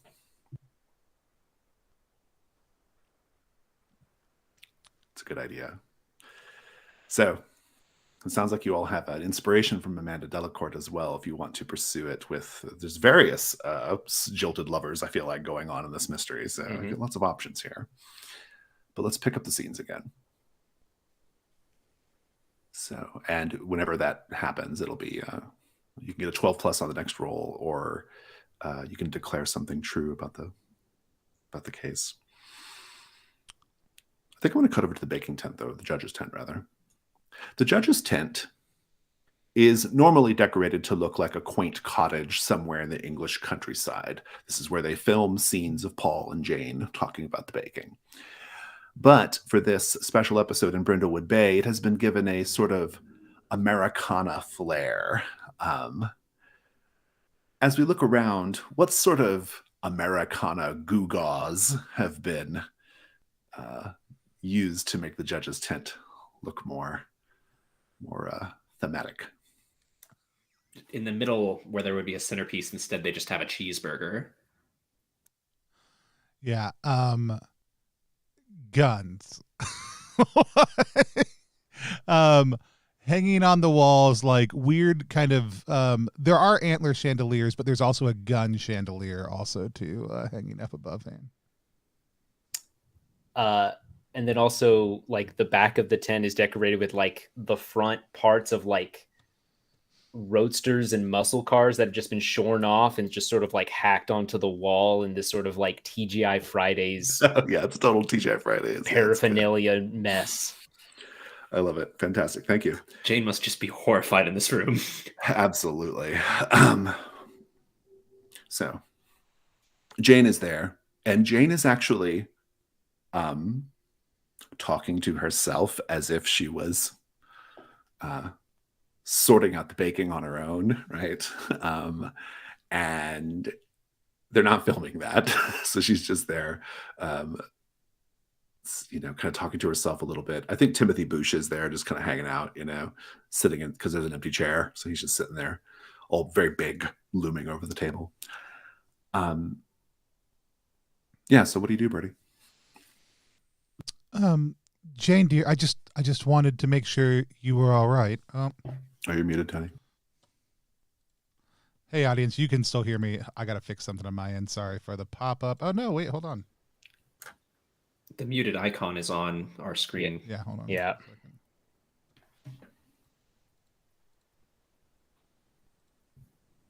We have some technical difficulty music playing. Can you all hear me now? Yes, we can. Yeah, you're good. Audience can hear me the entire time, theoretically.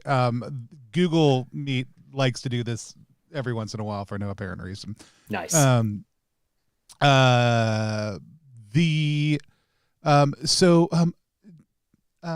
Jane, are you okay?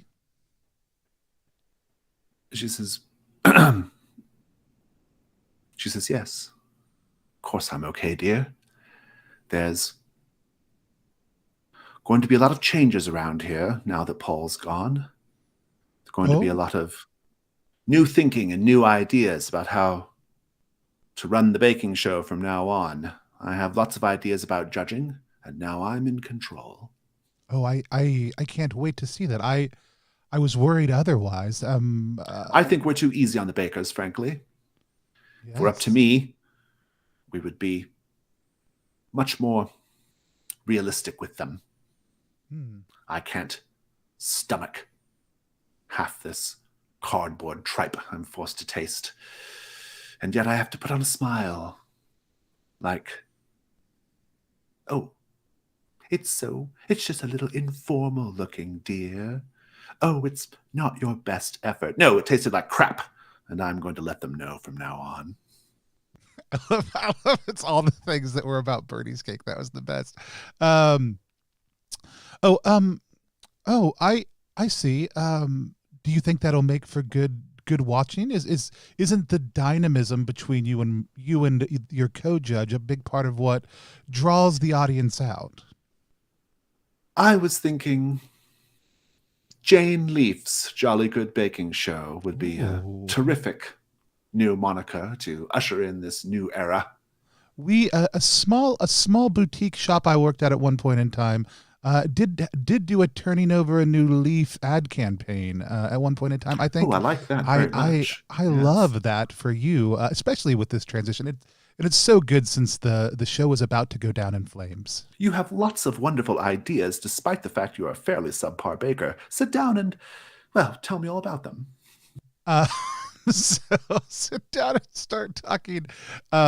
Basically, it's a lot of vague pot shop references to through the entire thing for Jane, which for both a baking show and her name, there's just it's a rich vein to mine. Lots of good. I think Sue Mellon and her puns would really appreciate it. Yeah, like somewhere like we flash over to Sue Mellon, like just looking around, feeling like she's supposed to be somewhere else. I mean, Jane Leaf's full name is Mary Jane Leaf, as it turns out. There we go. There we go. So good. I love it. I think you can take the meddling move with presence, since you're sort of, ingratiating yourself to Jane Leaf. I think that would work great. That's a 5. We'll come back to this. Yeah. Yeah, we'll come back to that. Okay, so remind me what you're doing, March. Well, is somebody following up on our Golden Crown mystery move? Well, it's just hanging out in the air. So basically, whenever you sort of take that angle of like trying to get a jilted lover to fess up something or to give up the goods, I think get the bonus. If nobody else is going to take that tack, that's going to be my tack with Scott Lamb. I'm gonna see if pulling at that thread results. Yeah, sounds good. He's there and he's like, I mean, was the sponge a little dry? Yes. Was it bone dry? That's harsh. Come on, that's harsh. Hey, sometimes dry's all right. But I'll tell you what, it must be difficult having this tragic event happen so close to you needing to perform. Well, I don't know how tragic it is. You don't think so? I wonder if Paul would have thought my sponge was dry. I heard him saying all sorts of nice things about you yesterday. Oh, really? Like what? Well, sure. I mean, it seemed a little indelicate at the time, considering he was talking to his wife and complimenting you, and she seemed to be getting redder and redder. Well, Donna didn't understand him like I did. Oh, really? No. So you knew him pretty well then?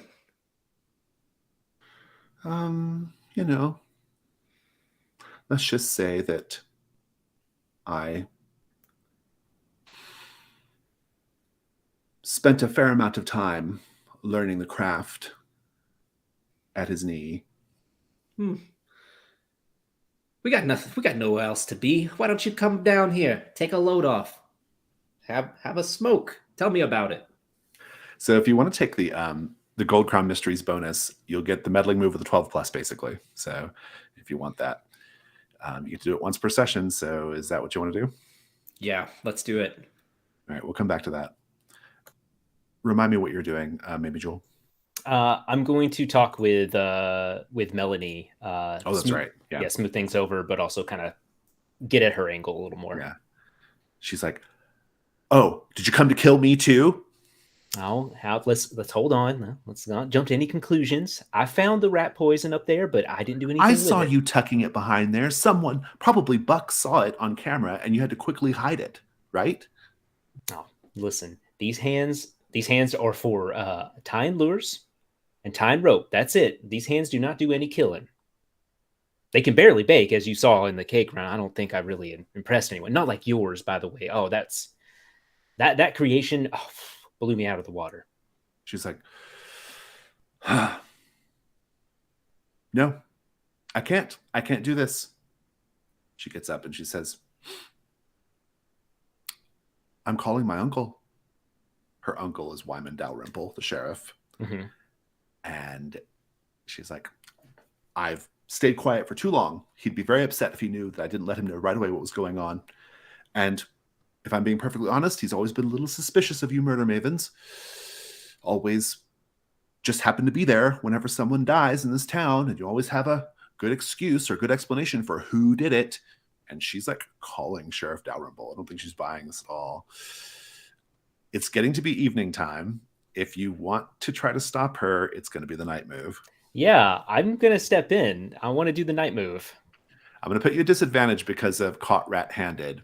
Sure. You can balance that out if you can work in a canister of nitrous oxide or any of these other things in your cozy little place. Otherwise, it would be at disadvantage. Yeah, so audience, in my cozy little place, I have a canister of nitrous oxide, spare keys to a boat too big to operate, and a questionable, a spear gun of questionable quality. Just whip it out. I don't.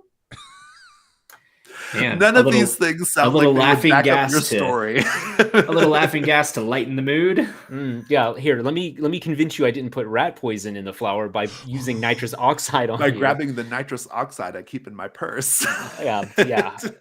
Does this smell like chloroform to you? Yeah, rat poison is just not the state of matter I like to work with. Yeah, I think I'm gonna have to. Do? I think I have to roll with Chat disadvantage. is chanting "gas her." I just whatever you want. Oh, chat! Way to go, chat! You're such a bad influence. I don't know. I'm not going to gas someone like a third or less than a third of my age. I'll have to roll with disadvantage and take Sounds the way good. the dice go. Okay. It's night move. Tell me what you're afraid is going to happen if you fail. I'm afraid that one or all of us will end up in jail. It is worse than that. You're going to end up in jail, and then you'll get a very unfortunate visit from Mrs. Carfax and Jane Leaf, the two elderly sisters of Brindlewood Bay.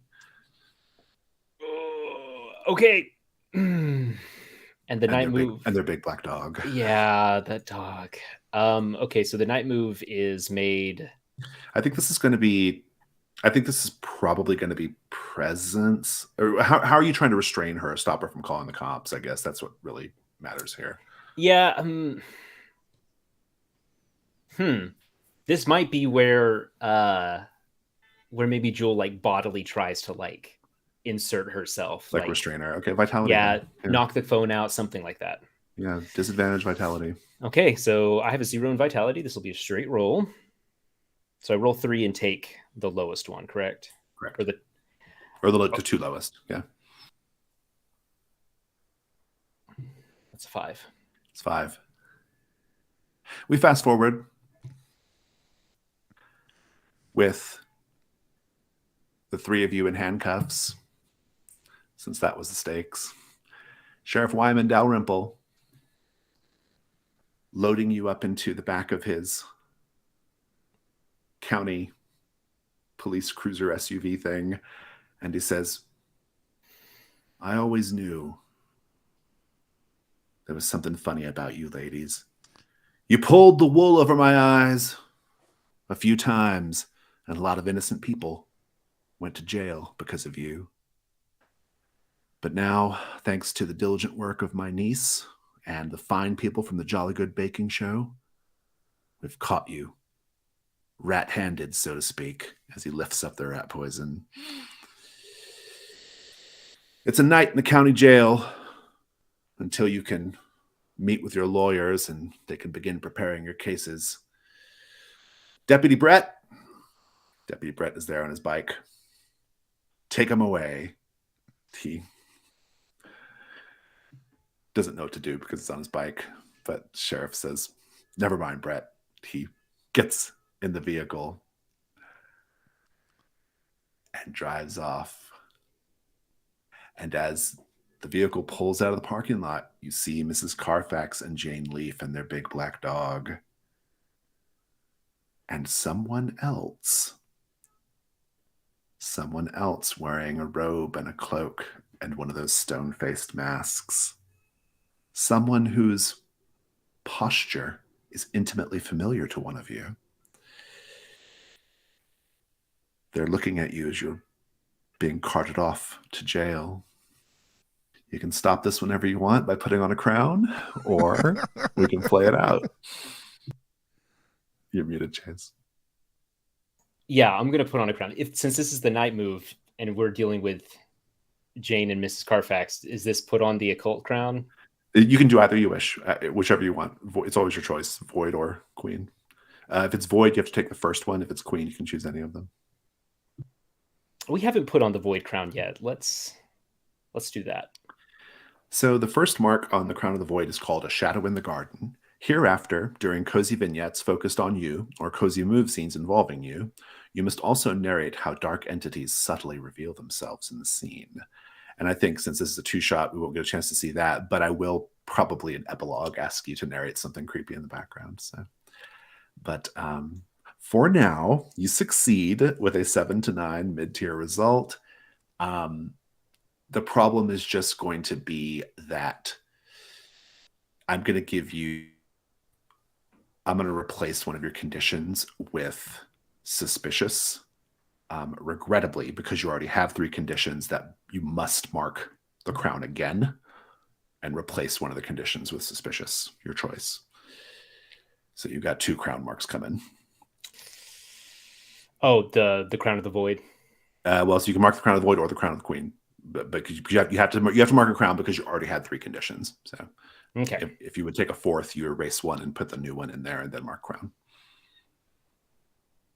Okay, yeah, I will mark Crown of the Queen. Let's keep it a little bit balanced. Imperfect Mother sounds like it fits the scene I was just in. Yeah. If you got that flashback now, go for it, or we can do it later. It's up to you. Yeah, I think this is probably a really easy one. It was my daughter Lorraine, who was my oldest, and she wanted to head out. She didn't want to stick in Brindlewood Bay. It was always a bit too plebeian for her. She had big eyes and big dreams, and I took that as an affront to the sort of life that me and her father tried to give her. And it took me a long, long time to realize that she was appreciative, that she just wanted something more, and that a parent's job is to let their children succeed far more than their parents ever did. And it was only after she went out, she founded a shipping company out in Dallas, and came back home and sort of like helped me get set up before her father passed to find a way to like him to separate out of, or get out of being a longshoreman into something that's a little bit more his condition. And we had a talk, and she said that she was really appreciative that I let her go, and we sort of came together in that moment, and I sort of expressed how guilty I'd felt about sort of holding her back. Nice, thank you. Speaking of holding people back, how do you hold back Melanie from going to the cops? So she was calling her uncle, correct? Right. Yeah, I don't think I put hands on her directly. I think I like reach out and I like grab the phone. It's like a firm hand, but not one that's jerking away. And I try to make eye contact with her and give her like a really pleading, sort of earnest look, and say like, whether you believe me or not, Melanie, there is something much bigger than, I'm sorry to your uncle, but something bigger than the podunk police in this town are going to be able to handle. We're here. We can do something about it. You can call your uncle when this is all done. But if they get here and they spook away the real person, Paul's killer might get away and never face justice. I can't live with that. Can you? And she puts her phone away and she says, "Okay, fine. Sorry, I'm just a little I'm a little shaken up." And even though she's not going to think that you planted the rat poison anymore, um, she is suspicious of you. And so let me check in with where everybody's at. So I think I owe a clue and a void clue to Marge, correct? Because of the Gold Crown Mysteries. And we have a missed roll with Birdie, if I'm not mistaken. We are. I would have marked a void crown also, but you can narrate the alternate reality. I'll give you what were the stakes that we set on that? Was it just information? It was just information move, right? So just meddling, yeah. It was before night. Yeah. Okay, good. Who knows? You might not mind what I narrate. We'll see. I could go for a break though, so maybe like a 5-minute break. Sounds good. Come back and do all that. Sounds good. We will be back in just a few minutes to enter into the last section of the great Brindlewood Bake Off here on +1 EXP.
We are back alive here on Plus One EXP, playing Brindlewood Bay, the second adventure we did in a 2-part series. You can go back and check yesterday's first adventure, the long dark tea time of the soulless. Today we are playing the fan favorite, Great Brindlewood Bay Bake Off, and we're going to hand things back over to Jason to take us back into the game. Thank you. It is a fan favorite. I have to say that pink geode cake is probably the best cake I've seen so far yet in the game. So congratulations on that. Woohoo! We thank your character's son for that fantastic inspiration. A question, since we're talking about family members, Bertie. Tell me a little bit about your dead husband. My dead partner is Partner. Yeah, Verve. I think any specifics you're looking to know about them? How did they die? You know, there was a fire at the bakery. Thanks chat for reminding me how combustible flour is. There is one night, well, actually early one morning was in getting a bunch of baked goods ready, and I got a horrible call to hear early the next morning, and rushed there, and everything was burnt down, and they could barely identify the body, if that's helpful. It's very helpful. Thank you. I have not forgotten about your missed meddling move. I do want to check in with Marge. Marge, you were questioning Scott Lamb, yes? Right. And I was going to give you, no, he hasn't given you the clue yet, has he? I don't think so, no. Yeah. He says, well, if you must know, things were pretty complicated in the land of Paul Riviera's jilted lovers.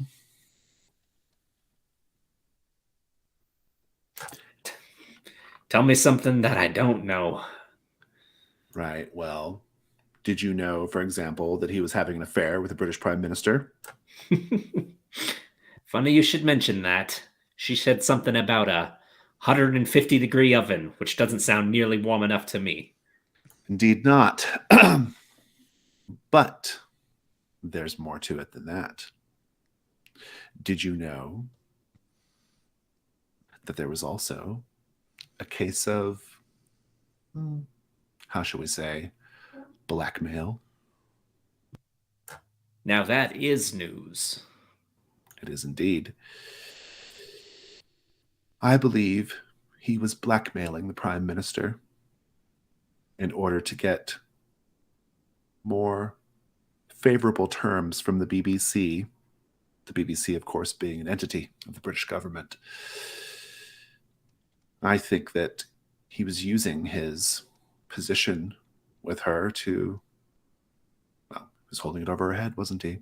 He certainly didn't care about her. He cared about me. He certainly didn't care about his wife. She cares about Buck. You think, you watch the Jolly Good Baking Show and you think these people all live in a house together in real life. But no, they don't. It's all backstabbing and betrayal and now murder. Sounds like the kind of house that I grew up in. The clue is that he was blackmailing the British Prime Minister. That is now your 8th clue on the complexity 7, so a pretty good amount. I owe you a void clue as well. The void clue is going to be fairly subtle.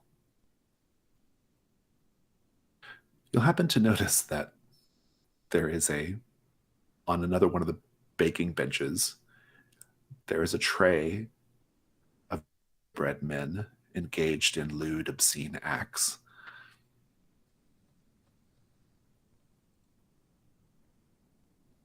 That's it.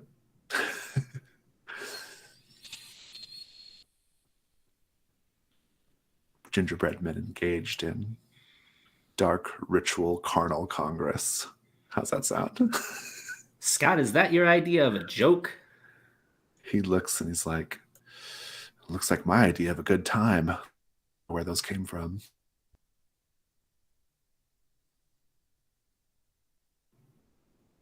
And so we shall cut over back to the judge's tent.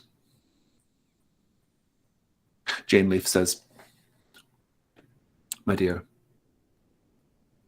I know you're going to press the issue, but you should know that it didn't have anything to do with Paul's death, though I am delighted by it. But that doesn't mean I don't have ulterior motives in this town. Indeed, I do. And at this point, Mrs. Carfax from Snowdrop House steps into the tent. Timothy Boosh, the other host, the other presenter, the big gangly gothy one, he stands up and puts on one of the stone statue masks. Mrs. Carfax has her big black dog.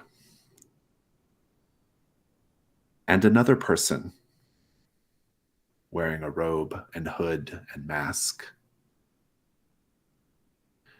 And Jane Leaf says, my dear, I have very big plans for this town. And you're a part of them.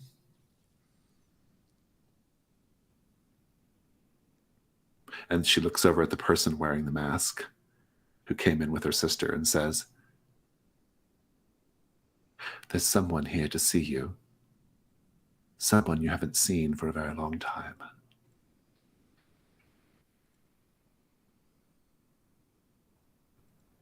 Now, you can put on a crown to avoid this scene, or you can let this scene play out. I actually am going to let this scene play out. For a number of reasons. Only one, because I think it's great. Yeah, I think we're gonna let the scene roll with the miss.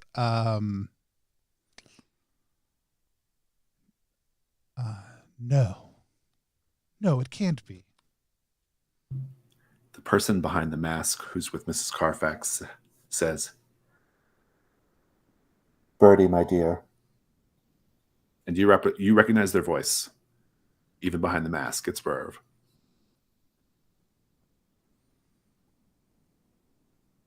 It's pained me to keep this from you for so long. But you couldn't know where I was going or what I had to do.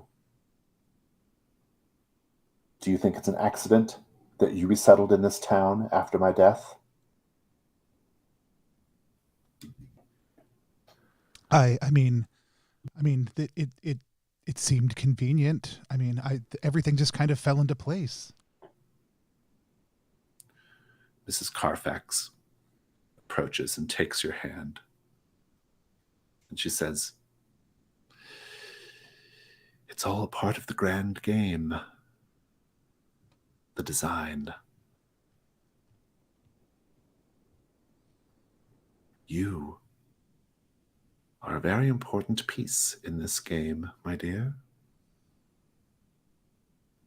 The question is, are you going to join us at the board?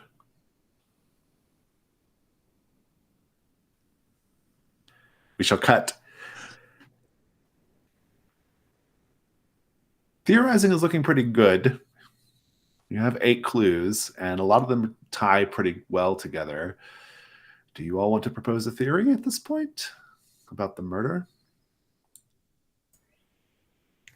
Does anyone have a theory? I mean, I'd feel solid about going, about us collaborating on something. I think we could make a strong case together about tying all these clues together into something. Like the role, we could faff around for a bit and get 1 or 2 more clues, but if we want to, I'm ready to pull the trigger on this. It feels like this is kind of one of those situations in Brindlewood Bay and the Between where if the story keeps going, the clues might get more complicated and mess things up. Right now things are very clean. I think this is a good time. Yep. Especially because the cult is very active right now. Yeah, there's a complicating factors are happening, right? It kind of feels like we're getting closed in on from all sides. Yeah. Who has a theory? Chase, you kind of let in feeling very strong about it. Do you want to take a stab?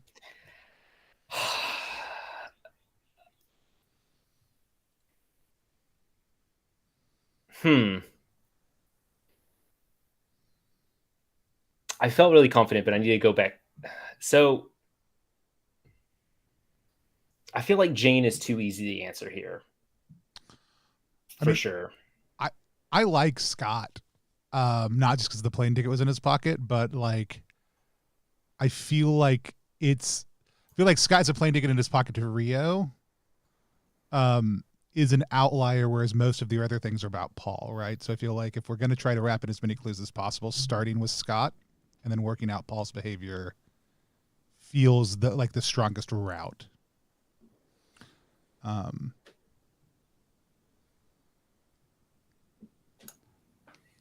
do people feel about that? I think we can probably make that work. It might be that there was a collaboration to make this happen. Okay. I could see a Scott Jane collaboration. Oh, you do want to link Jane in. That's interesting. Jane does have lots of motive, but she's also very she feels a little cavalier about it all, right? Like she's not trying to hide her distaste for Paul. Mm-hmm. Right. But I think she might have had Scott do a lot of the work, and so she feels like she's very safe. She's insulated. Yeah. I do like that. Yeah. What if we loop Jane in as Jane wanted Paul gone? Jane didn't care whether it was murder or some other way. Yeah. Like what if the initial plan was Scott gets Paul to run away from it all, right? Ratings are going down, things are dropping. Let's run away to Rio together. We can kind of leave this planet or start a new cooking empire in South America. And then when Paul rejects that, or when something happens, it shifts from a lover's desire to run away to something more sinister. I'm feeling that. Yeah, I think that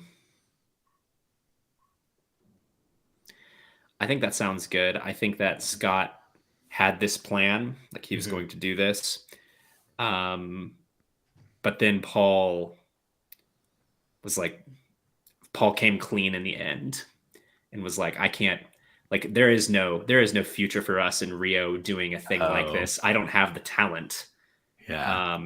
And I was like, because he doesn't know how to cook or bake. Yeah. And but I think it was even more like betrayal than that. Like it was like, and I don't want to do that with you anyways. Right. Yeah. Oh yeah. So it was pure like passion killing. Then, like that's right? that we like in the flashback we see that same those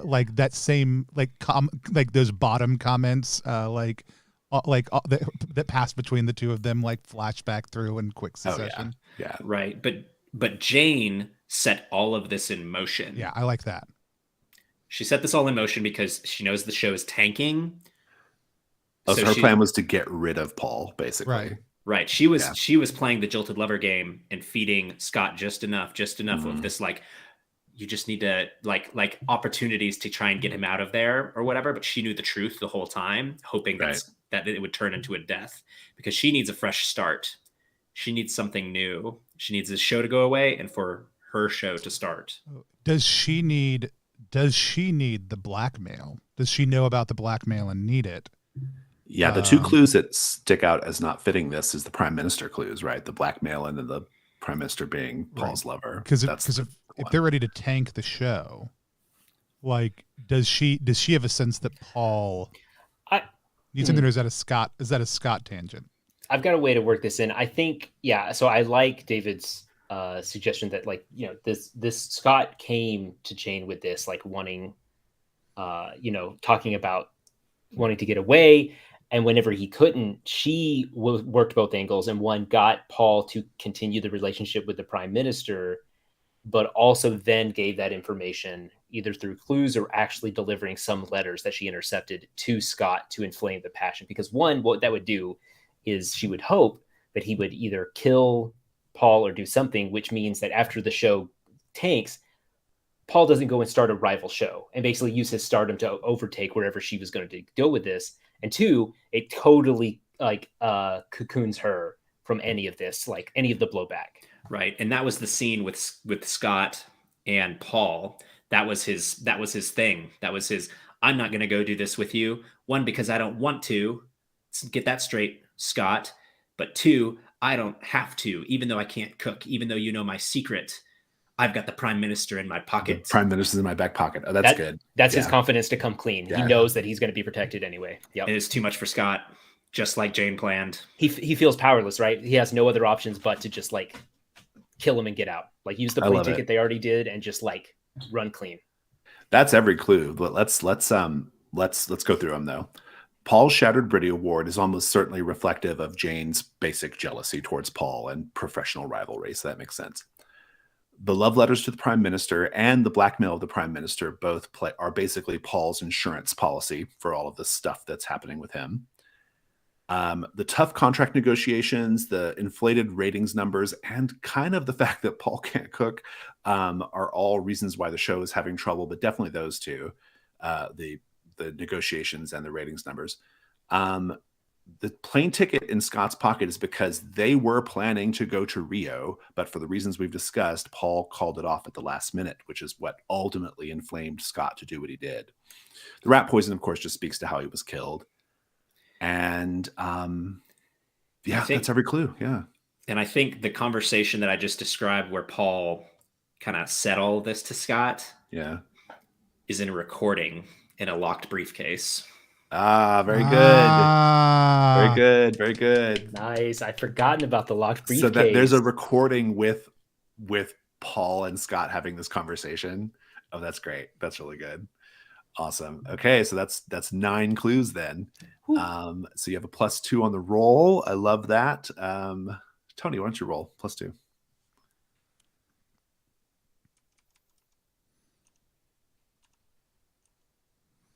All right. We've got +2. That's a 10.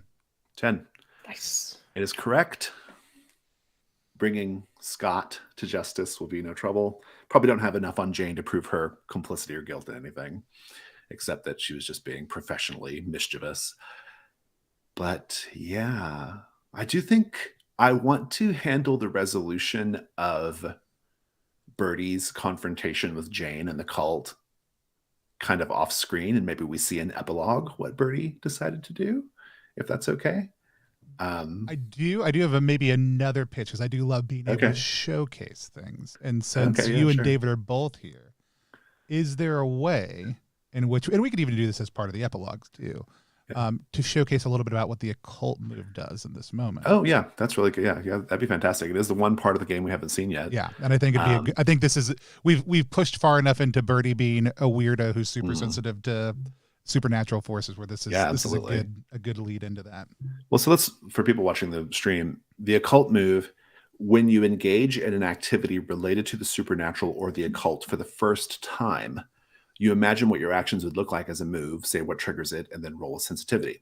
And then based off the result, if you're successful, there is a new move that all the mavens can do as long as they meet the trigger condition. And usually in order to get the occult move going, you have to have some kind of good fictional justification for making the attempt. And I think making contact with the midwives of the Fragrant Void, who want to bring you into the fold, is a great justification for that. Whether you join the fold or not, they've made contact. So I think it's really interesting. I don't think we have to actually roll this move right now because there's nothing at stake. There's nothing going on anymore.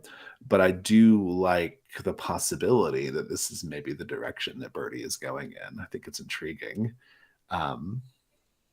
We can conclude that scene now, or you can handle an epilogue. I'll leave it up to you, Tony. Let's go ahead and handle it now, I think. Okay. If that makes sense. So when they make their pitch to you, what do you say? And the pitch is like they're revealing themselves. They're trying to bring me into their fold, right? They're trying to suggest that this was all preordained and that you are here for a reason. And also they have your dead partner in their scheme. Right. Which I'm sure it has to be. How are you feeling about that? I think overwhelmed, like thought they were dead, like but also I think it's bringing back a lot.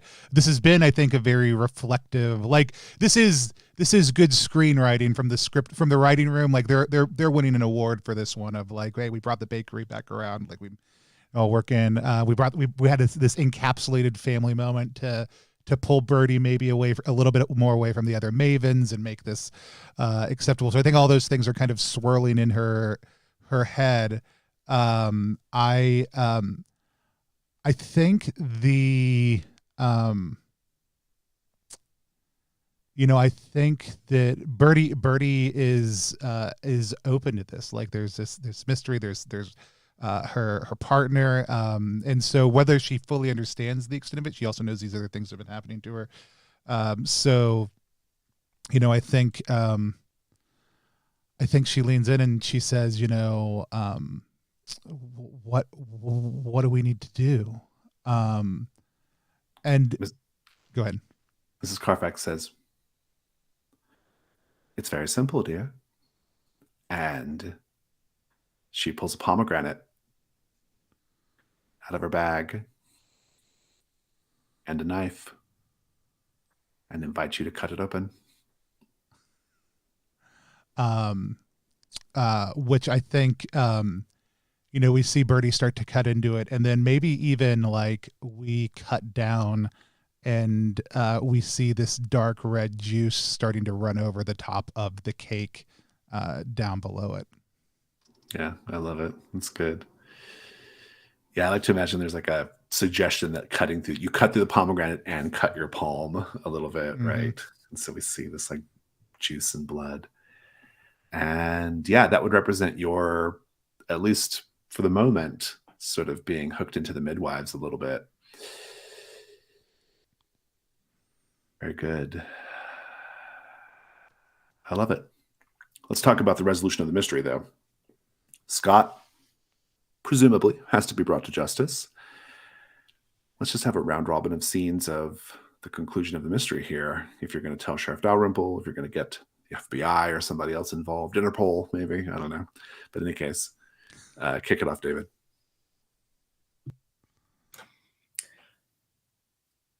Yeah, I think after the like wrap, after they've done whatever they're going to do with the show, we are all there in the same place. And then Marge is like, well, before we head out, we do have one more really important matter of business to discuss, don't we, ladies? Oh, yeah? What would that be? Oh, how I found all the clues and we put this all together. As always, I mean, you found the most clues. I can't deny it. I don't know how we would have pulled it together without the briefcase. A very important clue was delivered to you by hand. Yeah. And you see the briefcase over there in the corner where it has been cut open as nobody could figure out the combination. Yeah. Shame about that leather, though. Keep it going, Chase. How are we bringing young Scott Lamb in? I think it is. I think it's Mamie Jewel and Melody, as Melody calls in her uncle to do it, and she's explaining everything. And Mamie Jewel sticks close to kind of see where she fits into all of this and offer her own stuff. And she's exchanging words with the sheriff and with the deputy, and through all this, she's trying to maybe put a very a front to Melody that she is she's accommodating with the law. She's not trying to be her own sort of justice in Brindlewood Bay. And through all this, there's a bit of a sort of mutual respect that maybe is evoked between these two, the younger girl Melody and Mamie Jewel. I love it. Anything you'd like to add, Tony, about the resolution of the mystery? No, I think for like, I think what we like playing with time a little bit. Like, I think we actually see, like, this is a point where maybe we see Birdie has just kind of come back to the Mavens from that other scene. Like, the cops had been called and arrived, and we play with time a little bit. And then, you know, as I come out, I kind of mention like, oh yeah, we couldn't have done it without the briefcase. But I think there's a little bit of time fuzziness that's happening here. Because I think that's Birdie seems very distracted, even for her standards in this moment. Fantastic. Scott is brought to justice. It is a tragic, tragic case of passion killing and a bright star in the firmament dimmed forever. The Jolly Good Baking Show, which brings joy to so many people across the world, though not as many people as the BBC would have you think. The future of the show is in question. But in any case, let's check in with our Mavens a bit. We end the session. If any of you have a crown scene that you need to do, let's do that now. We'll also do an epilogue as well. Your epilogue can be just kind of how we see your character in the future, to put a little end cap on them, and try not to implicate another character in your epilogue, but just kind of show us how things are for them at the end of the story. So we'll do crowns first. Are there any outstanding crowns? I can't recall. Yes. So. Oh, do we have one? Chase. Yeah, I have one as well. Okay, let's do those. Whenever either of you are ready, just go for it. Flashback showing you were an imperfect mother. It's some time ago. Marge's hair has more color to it. That's how you can tell. She's still smoking a cigarette. That's how you know it's Marge. And she's pulling cookies out of the oven. They're a little overdone. They're, you know, a bit of a disappointment. Nevertheless, she places them on a plate, and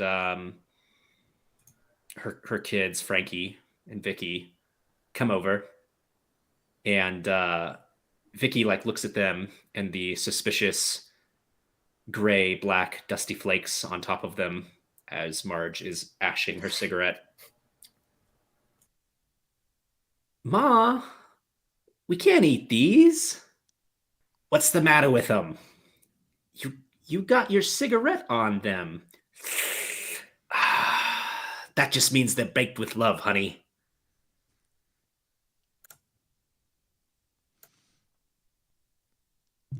Fabulous. Maybe Jewel? So I think I've done both of my Crown of the Queen scenes, but is this where a void scene would go, or is that going to be at the end? Well, so I just think your epilogue should account for a shadow in the garden. So there should be something creepy in the background. Okay. Yeah. Something that you don't see as a character, but we all see as an audience. So, yeah. Let's do those epilogues. Just any point in the future, we see your Maven, just to kind of end their story a little bit, at least for now. Whoever wants to go with their epilogue, go for it. Yeah, I have that. So it's probably months in the future. It is the end of the mayoral campaign that Mamie Jewel has been postering and campaigning so hard for. And what you know it, Maxwell Dodd has beat the incumbent and become the new mayor of Brindlewood Bay. He's run on a platform of exciting new changes for the city to bring it into a new era, to sort of to shake off some of the old chains, but also to keep the real tradition of Brindlewood Bay alive. And so it's him, the scene is him giving a speech, and Mamie Jewel is there with all the other sort of campaign workers, and she's very proud and she's clapping along. She's a little teary-eyed as he's giving his speech, and he goes over and sort of mentions all of his campaigners. She doesn't get a mention by name, but that's okay. She doesn't do it for the glory. She, as he ends, he goes back inside and she turns to the rest of them and she says, okay, well, the real work has just begun. We got our boy in the office, but we need to remind people that it's every day. It's every week. there's going to be little things that need to be changed. And like, it's not just vote every once in a while. It's like, show up and support your community every dang day. So let's get out there and keep them reminded of that. And then the camera will go into the office of Maxwell Dodd as he goes and he sits in his desk, and the door closes. And as just before it closes, it sees him begin to turn and talk to a group of figures in those porcelain masks or in those marble masks aligned in his office. And he says, right, now the work can really begin. And the door shuts. Fantastic. Thank you. Marge or Bertie?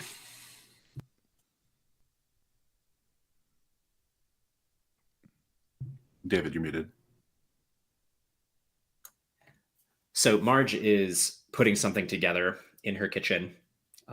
She's working really hard. She doesn't have a cigarette in her mouth right now. She's trying to get something just so. She's biting her lip.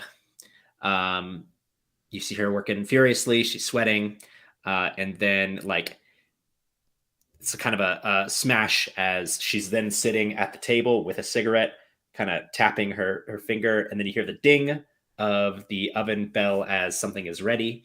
And she puts it out, goes over, she opens the oven. And it's one of those famous Brindlewood Bay pies with the lobster here and there. And she's looking at it. And like the camera zooms in and she's looking at it. The camera zooms into her face and it zooms into the pie. And then it flops and she just slams the door.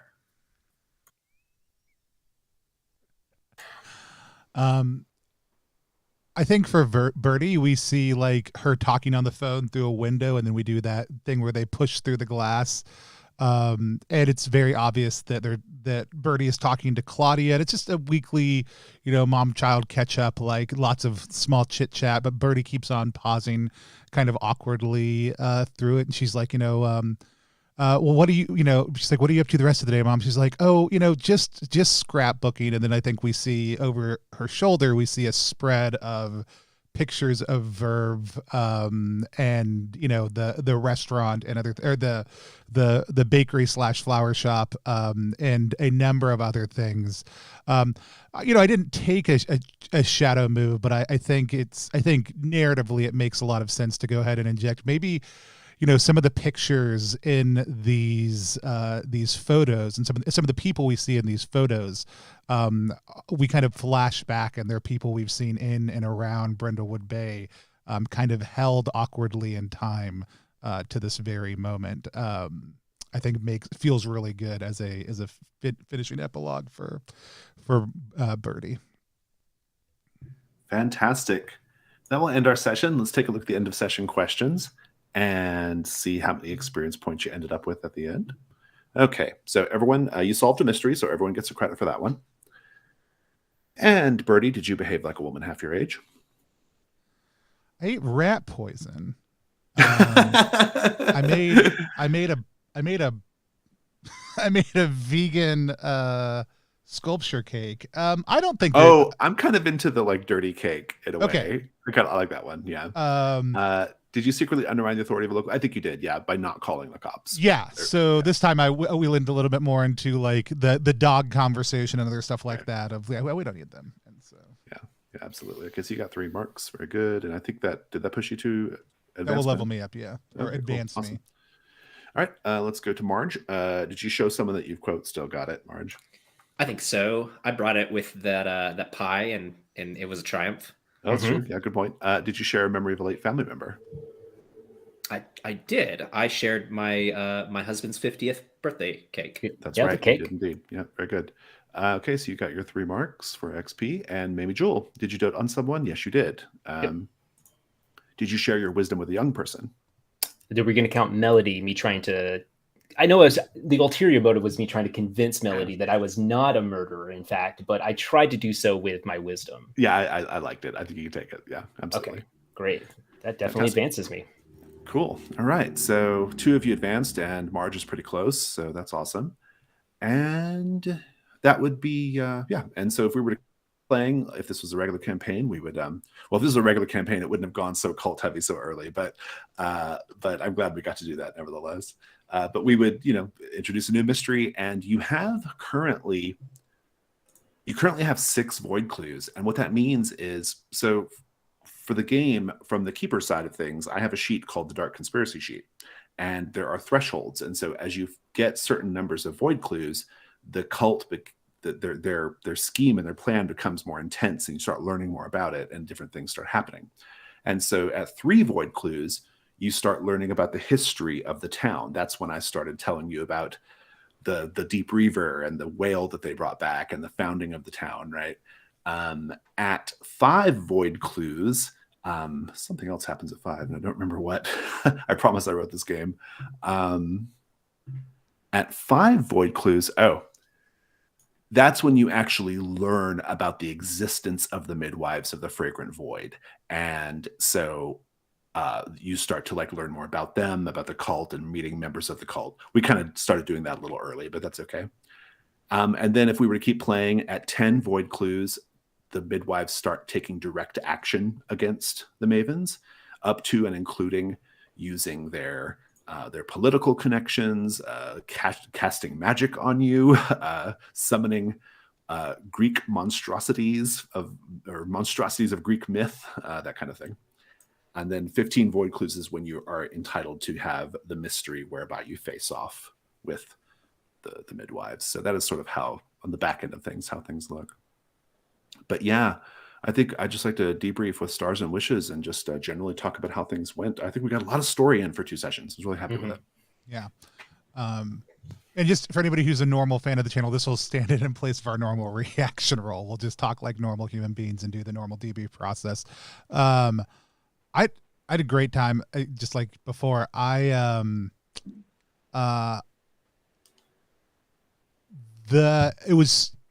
it was one of the first times that weird deep punning emerged naturally and didn't feel like just a choice we were looking to do. Here's what I want to point out. Jason, when you named an item in my cabin, you named a flower delivery boy, and what I wrote down on my sheet was FLOUR delivery boy, and I think you meant FLOWER delivery boy, which was 100%. That was yesterday. It was no context that we were even going to be playing this session today, or that Flower would be playing heavy, or that any of that stuff would come in.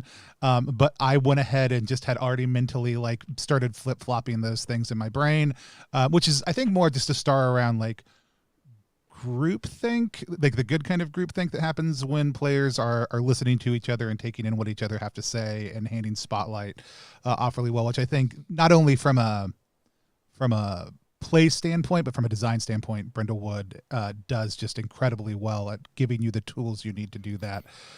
So stars for great design and table culture also too. Stars David for Marge, totally like stiff upper lipping it on that missed roll also too, of just like walking off and saying, no, I'm going to back down from this, which like that was such an interesting character moment of here's ostensibly our toughest character, who running from something, but doing it in a very stoic way. And I loved that. And also the commercial itself was tremendous also too. Chase, my star for you would be, I loved like yesterday we saw Jewel be this very forefront character, right? And so like watching you kind of slide back into that, but even the way that you were coming in, very like it's very nice in these styles to have like people making strong statements, and I always feel like I always like make a half statement, check in with people, and then make the rest of the statement. And so I really enjoyed just watching you like, I think we're ready for this, or hey, here's what Jewel's going to do. And it was always very tight, very sharp, very specific, and I really enjoyed it. I'll come back to wishes in a second, but those are some of my stars. Oh, also fish cakes and things, like such a weird deep pull, totally matches, was great and wonderful, and such an on-character thing to do. Yeah, I would say, yeah, my star probably for Chase is his pie. That was amazing. That was the best, like Brindlewood Bay. It was like our coffee shop yesterday. It was like, this feels so on brand. Brindlewood Bay culture moment. Yeah. It was so good. So I had to do it in my last scene where it flops, whatever that means. Like it flopped. I don't even know what that means, but it happened. Yeah, what does it mean for a cake to flop? When Tony said that, I was like, okay, yeah, absolutely. I took it to mean it like collapsed. Souffles do it, Like yeah. a souffle. yeah. Mhm. But I think this is more of like because it was a pie, right? So I think this is a little bit more like crust structural reality of like a lot of soggy paste that you're trying to hold into the outside of a pie, and sometimes the fish just flops. And it's fine; it still tastes great, but it's not articulated in the way it needs to be.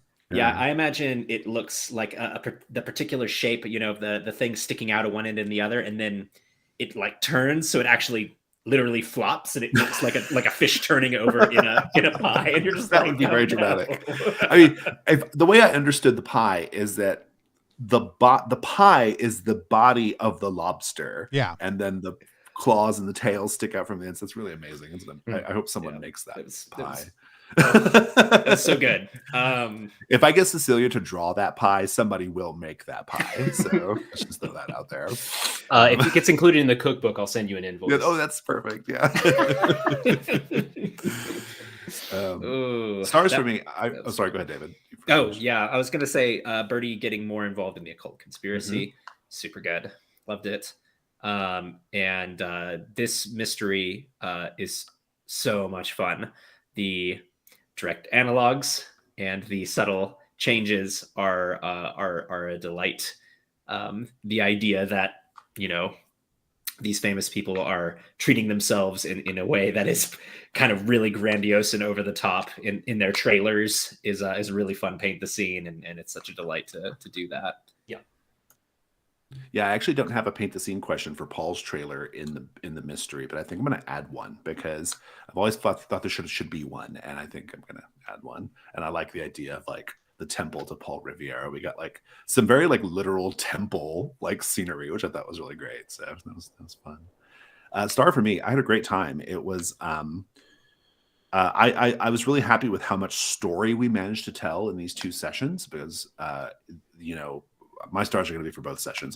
So much story, and I thought the group had a lot of really good synergy in terms of making little callbacks to things that other players had done. Some of the jokes were terrific. The geode cake was like, I mean, it took every ounce of power I had not to like just bust out laughing when I saw the cake, and then when you explained that it was from her son, and like the idea, I was like, oh, it's like a perfect callback to last session. So I just loved all that. It was really, really funny. Yeah, it's great. I thought the characterizations were all really on point. Everyone did a really good job, like leaning into their end of session questions as well. And the theorize was great. The theorize was like, that was a great theory. It just hung together so well. I was really, really happy with that. But yeah, those are my stars. Yeah, this is hard going last because I agree with everyone else's. So I think my stars are definitely just to sort of build off of one that Tony said, our ability to I think we did a really good job both choosing when to go forward with those like occult situations and when to turn away. And I think each of those really reflected our characters. And I really like whenever like a mechanical thing like that can just show a lot of character. So that's like a really simple thing, but it just like beautifully worked. It was just like, you know, role players and the rules interacting in really special ways. I also definitely love the ways that we found to like build Brindlewood Bay as a character, you know, the city as a character. The coffee shop from the first session was incredible. The pie, but also just like any sort of like location or a little bit of like town history. I think we all did a really good job of like just making that happen. I think I have to give a star to Jason for like all of the side characters, because something that I really find impressive about both of these sessions is that they necessitate a lot of side characters. You have to give a lot of suspects, and all the suspects have to seem penciled in enough that they could be they're not just flavor. They're not just a scenery to chew. They could be an actual candidate, an actual suspect. And I think Jason did a fantastic job of keeping all those characters juggled in a way that they felt interesting to talk to without seeming like, oh, right, this is the one that's been designed to kind of be the main suspect, right?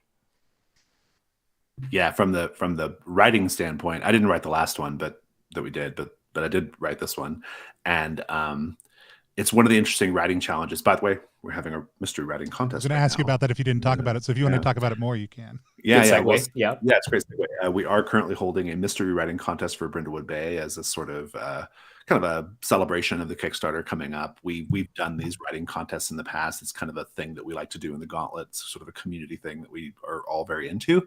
And so, yeah, we'll have there's some on the very front page of the website. In fact, gauntlet-rpg.com. There's a link that talks about the contest, and we got prizes. And there are 2 tracks. You can do a murder mystery submission, which is like the mysteries we've done the last 2 days, or you can do as what's called a sweeps week mystery. And sweeps week mysteries are standalone, like side mysteries that are not necessarily murders, and they don't have anything to do with the conspiracy.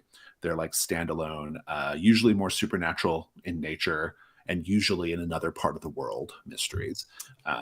So those are, you can write one or both of those for your submissions. And yeah, the sort of like community support aspect of our contest is really terrific. Like if you go to our Discord, there's just so much like mutual support and like people helping each other out and stuff. And so that's really why to do it. It's just a chance to kind of let me clarify. This is not, because I read through it and there was no consideration of this in my mind when I read it through it. But when I was reading the actual contest, this is not a weird speculative work, do free work for no. You own contest. You own your submissions. You own your submissions, and you can do whatever you want with them after the contest is over. If you want to go post them on, Drive Through or Itch or whatever, you can go and sell them and do whatever you will. If we do see one that we like, that we think would be a good fit for the game, we will definitely touch base with that contributor. But that's not why we're doing it. Yeah.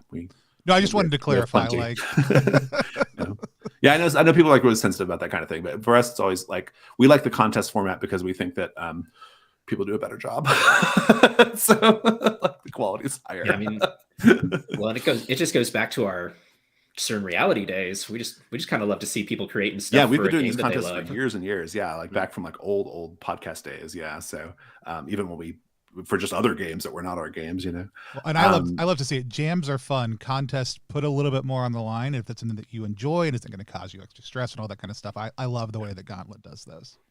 Yeah. Yeah. So, but yeah, back to Stars and Wishes. Or sorry, what was I don't remember what the segue was. Oh yeah. So from a design standpoint, from a writing standpoint, the really tricky thing is just what you identified, Chase. You can't have the suspects be like where there's an obvious one, right? So you have to kind of like bake in a little bit of like motive with each one, and like maybe a little suggestion that any of these people could have done it. And you also have to make them each distinct from each other. That's another like sort of when you're writing a Brindlewood Bay mystery, especially, it's really important that the suspects feel distinct. Like I am the banker, I am the chanteuse, I am the charity worker or whatever, right? Like you have to just make them very like, they have to have their archetype or whatever. That's important also. So yeah, I think that just reflects like your subject, the material that you're inspired by, which is like, murder mysteries, and to a lesser extent like telenovelas. Like, these are all stereotypical characters because there is probably 40 of them, and each of them needs to stand out, so they need to sort of be very melodramatic. Right, exactly. Yeah. And my question for you comes back to that. Like you were joking about it, like plane tickets and bus tickets mean person's guilty. Yeah. Do you as a GM, is that a trend you see a lot? And then as a keeper, is there any like hesitation to be like, this is when I decide to put something in someone's pocket that's might lean heavily into them being the one that gets implicated? I'm just curious. I don't really think about that much, to be honest. I mean, I have my list of clues and I just sort of go with what seems right in the moment and just trust the system to kind of handle the rest and the gameplay. So yeah, like when you got those plane tickets in, and both of our guilty characters had that same detail, right? I think it's okay to eventually throw something out there that gets the players on a certain track, right? You do have to eventually get them going somewhere. It's not intentional on my part, though. I actually did it as a callback to last episode. I was just curious. Yeah, I was purposely trying to like make a little joke connection between the two. Also, the character like choking but then not choking after the commercial break, that was 100% intentional. Like it was not because I couldn't think of anything else. That was just good. me. It'd be Super clever. Yeah. Well, and that's Try that's to. how table and play culture form is that quick ability to do throwbacks and re-references Yeah, and other stuff. yeah. I love it. No, I was just curious. Like it's one of the having not run a Carve from Brindlewood game or a Brindlewood game before. Like that's one of the things that I'm constantly fascinated with is like I love watching that process unfold, and I've received it now from the player perspective numerous times, like how it works from the GM side. But I also think we were always like, and someone else too. Both times yesterday and today we were like, and this person also. It's fun to have a conspirator, you know? Yeah. And I think the game lends itself towards that. I mean, I'll say things I've said about other, about the Between also too. Tremendous design. I love the fact that different times of day indicate the different moves that are available. It's a very limited, there's a very limited palette of moves because the game is so focused on a very specific thing.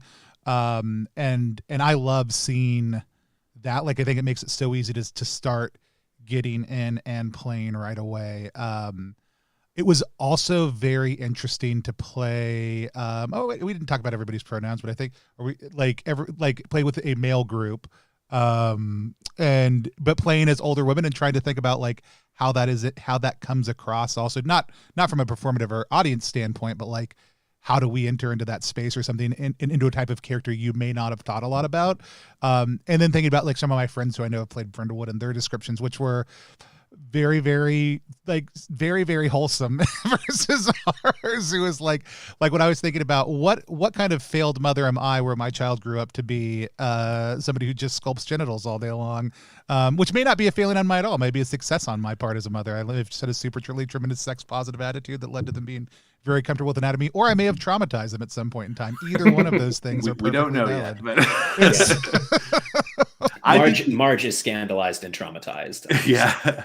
I think it's really interesting actually, because I think I play usually with mixed groups of players of various genders and different backstories and backgrounds and things, but there is something to be said about playing with a group of people who could not be more different than the core character concept, right? Like, because I think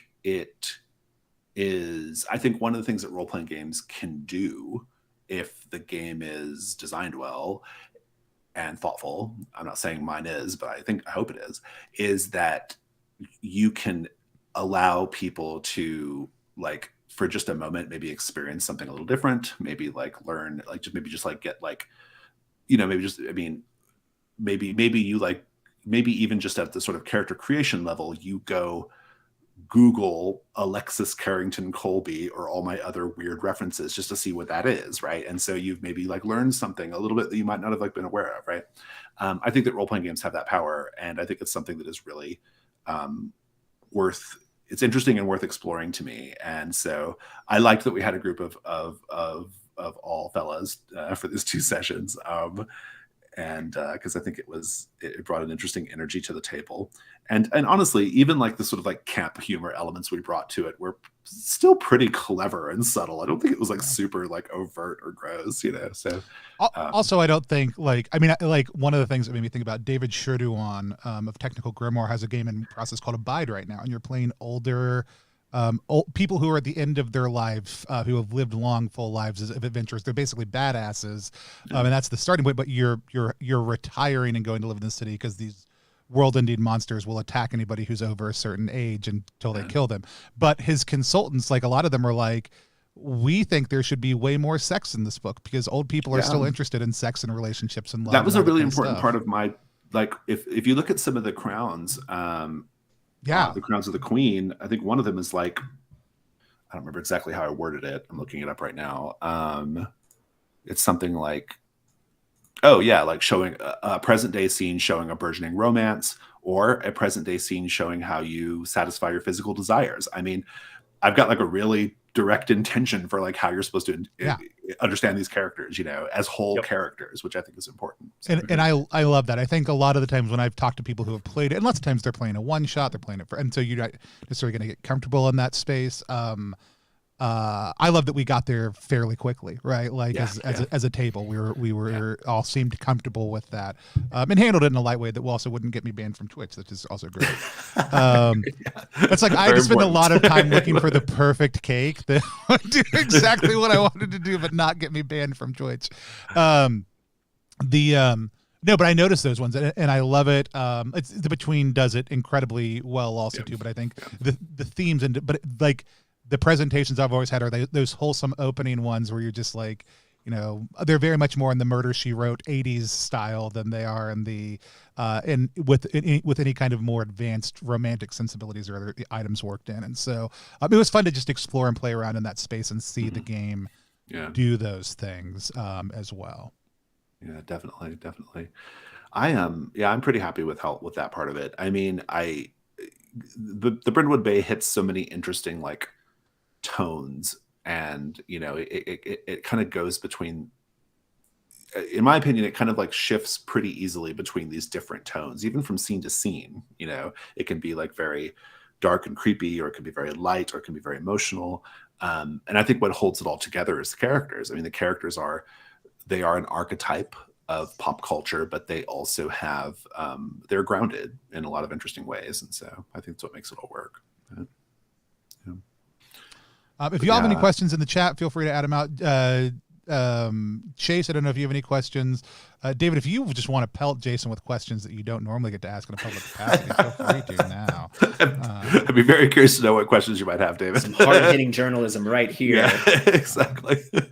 Ultra Lumina in chat says, I love Brindlewood Bay's thematic take on aging and the threshold between woman, mother, life, death, and how that's echoed in the dark conspiracy framework through the centrality of the Persephone myth. Right. The Persephone myth, the idea of birth, the idea of like children. Yeah, it's all very like intentional, right? Yeah. Chase, any questions? I mean, I've talked to Jason before about the games. Right, but before I came on here, you know, I'm playing with a group of people over at Dicebreaker in a sort of casual game. So we're going through it right now.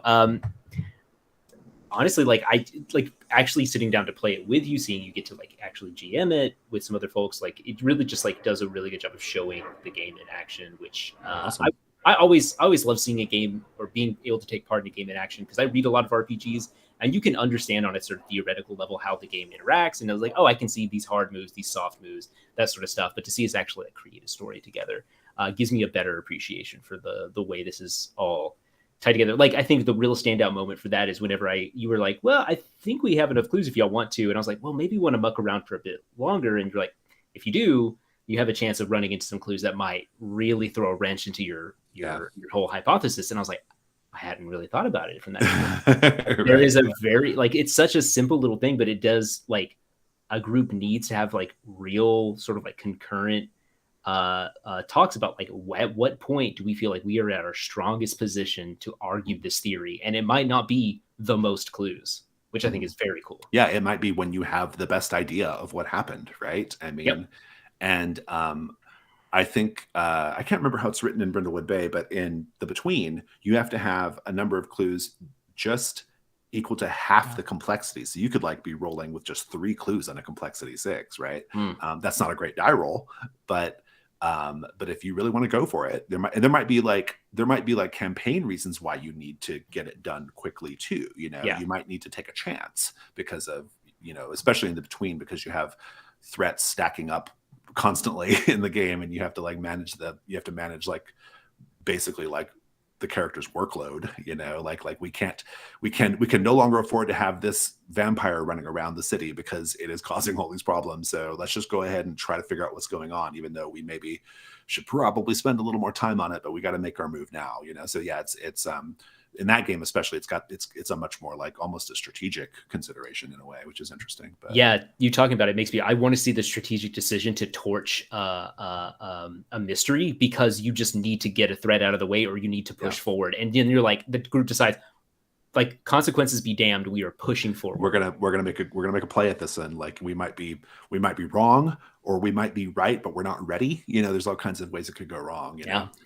In Brindlewood Bay, so the difference between the two games, which is interesting from a design standpoint, I think, is that in the Between, answering the question isn't the end of it. that just opens up an opportunity to resolve the threat, right? And so that's a whole other separate thing you have to do. So the stakes are higher, the pressure's higher, but that's the nature of the game, right? Brindlewood Bay is a lighter game, and so once you solve once you solve the problem, and once you answer the question in Brindlewood Bay, you're basically done, you know. Yeah. So it's just kind of a matter of scope and what the game is about. So. Another curious thing that another thing I am curious about, I know in the between from our conversations, like as Hargrave House, though you are the heroes in your own mind, are often you're the bad guys. You're the bad guys. Usually the bad guys. Most of the time. How and I mean the tone of Brindlewood Bay strikes me that you are not the bad guys as the Mavens, but is there an interplay between the sisterhood and the Mavens that is more dynamic than it might seem as far as hero versus villain? Well, it can go there, right? I mean, I think the thing that is, I think we got to see that with Birdie a little bit, right? We got to see sort of like that scene with Birdie was probably more of a session 5 or 6 kind of thing. I was kind of speeding up that aspect of it just so that we could see it for this stream. But yeah, that can definitely be the case. I mean, especially as you start marking the Crown of the Void, right? The Crown of the Void mechanically enforces like aspects and connections to the midwives, right? So if you mark the Pallid Mask, for example, you are now obsessed with death. If you mark, there's another one where I think it's the pomegranate kernel. You are now obsessed with just the whole conspiracy, the void, like it is like your thing. And maybe if you start doing occult moves, that the backdraft from the occult moves might be that by the end of it, you might have a Maven that is really, really gone down to a dark place, and they are really no longer the same character. And I've even had an instance where the Maven was like essentially allied with the midwives, right? And yeah, so it can definitely go there. And like the person in the chat mentioned, this is all super intentional because like the midwives, because like their whole focus is like on the Persephone myth, on motherhood, on like, that's sort of their like in a sort of cosmic sense, that's their focus. And then on the Maven side, we're very interested in like them as mothers and them as sisters and them as women, and so there's a sort of like natural thematic interlinking that takes place, sometimes intentionally, sometimes not, sometimes mechanically enforced, sometimes not, but it does tend to be the case as you proceed forward in the campaign. Yeah, definitely. Awesome. David, any thoughts you want to toss out, or if you want to talk a little bit about what you're excited about for the campaign, I'd love to hear it also. Oh yeah. Well, David, we've hinted at it. There's going to be a cookbook. There's a cookbook. Yeah. It's going to be a cookbook that's functionally a cookbook. You can bake or cook the things that are within it, but it is something else entirely. Besides being a cookbook, it's also a mystery, a solo mystery. More details about how that mystery aspect will go in the future. But as far as the cookbook part of it goes, my wife is compiling recipes and is taking submissions from folks who have suggestions. She's linking them up to non-player characters that have existed within Brindlewood Bay to kind of be like, this is a recipe that it's that an in-fiction cookbook. Might it's have like a church fundraiser cookbook. Exactly. Intentionally, horribly laid out, and perhaps even, badly produced with photocopied pages and things like that, but also lots of like handwritten notes and doodles from whoever possessed the cookbook before you. Yes, so I'm excited about that. Yeah, there's a mystery playing out in the margins of the cookbook. I love that. As somebody who has an extensive background in church work and has seen a lot of those things come out, I am so into that. Yeah, that's our add-on for the campaign. Awesome. We got the 2 books that we're doing, and the add-on, we instead of dice or cards, which I think would have been a good add-on and something people would have liked, we've decided to do something a little more special, and we're doing this cookbook. And in true sort of like found object style, there's not a digital version of it. It is only a physical product, and so that'll be part of as an add-on component to the Kickstarter. It's very exciting. It actually gives us something to kind of work on too, because the 2 books are basically done. We're just kind of basically doing layout and printing them, but the content is all done. So yeah, it's exciting. Yeah. And that goes to Chaotic Blade's question, which was, is there anything changing or any major changes coming up in Brindlewood or Nephews in Peril? That's a great question. Yeah, it's a fabulous question. So the core Brindlewood Bay book, so there's 2 books, Brindlewood Bay and Nephews in Peril. And Brindlewood Bay, that is going to take the original 40-page rule book and expand it quite a bit. There's going to be a lot of extra keeper advice in there. There's going to be chapters on like how to write your own mystery if you want that. More detailed guidance on writing the Void mystery, which is the final mystery of the campaign. So it'll just be like a lot more like support type stuff. We are revising a couple of the rules, not too many big changes, just a couple of small things that we've kind of learned over a couple of years of playing this game. And then the original 5 mysteries will be in that book, plus a 6th mystery that I wrote later on, Exit Stage Death, and that's the core book. And then Nephews in Peril has about a third of that book or so is just the setting of the town of Brindlewood Bay. So if you need a coffee shop, say, or an ice cream shop, or you need some little location in town, you can just flip open that part of the book and find that extra setting bit with characters and things that might be in that location, and paint the scene questions. And then it will have 10 more mysteries that are written by some of our contributing authors who we've worked with in the past. Now, there are probably going to be stretch goals that expand that a little bit. We can't really say yet, but that's the hope, is we'll have some stretch goals.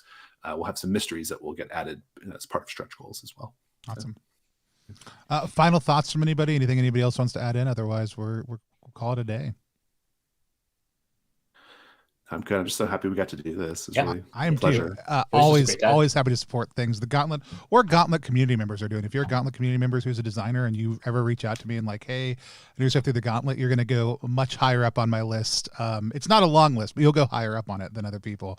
And that's what's important. I'm always happy to help support the community. It's been hugely influential in the work we do. And we're very proud, most of our team members, to be members of Gauntlet community. So thank you so much from the publishing side for continuing to make great things and for continuing to root things in amazing practices of play also too, which is so hugely important. A couple things that we have coming up, like I said, in the mid break, I've got an interview with Adam Voss from World Champ Game Co on Thursday.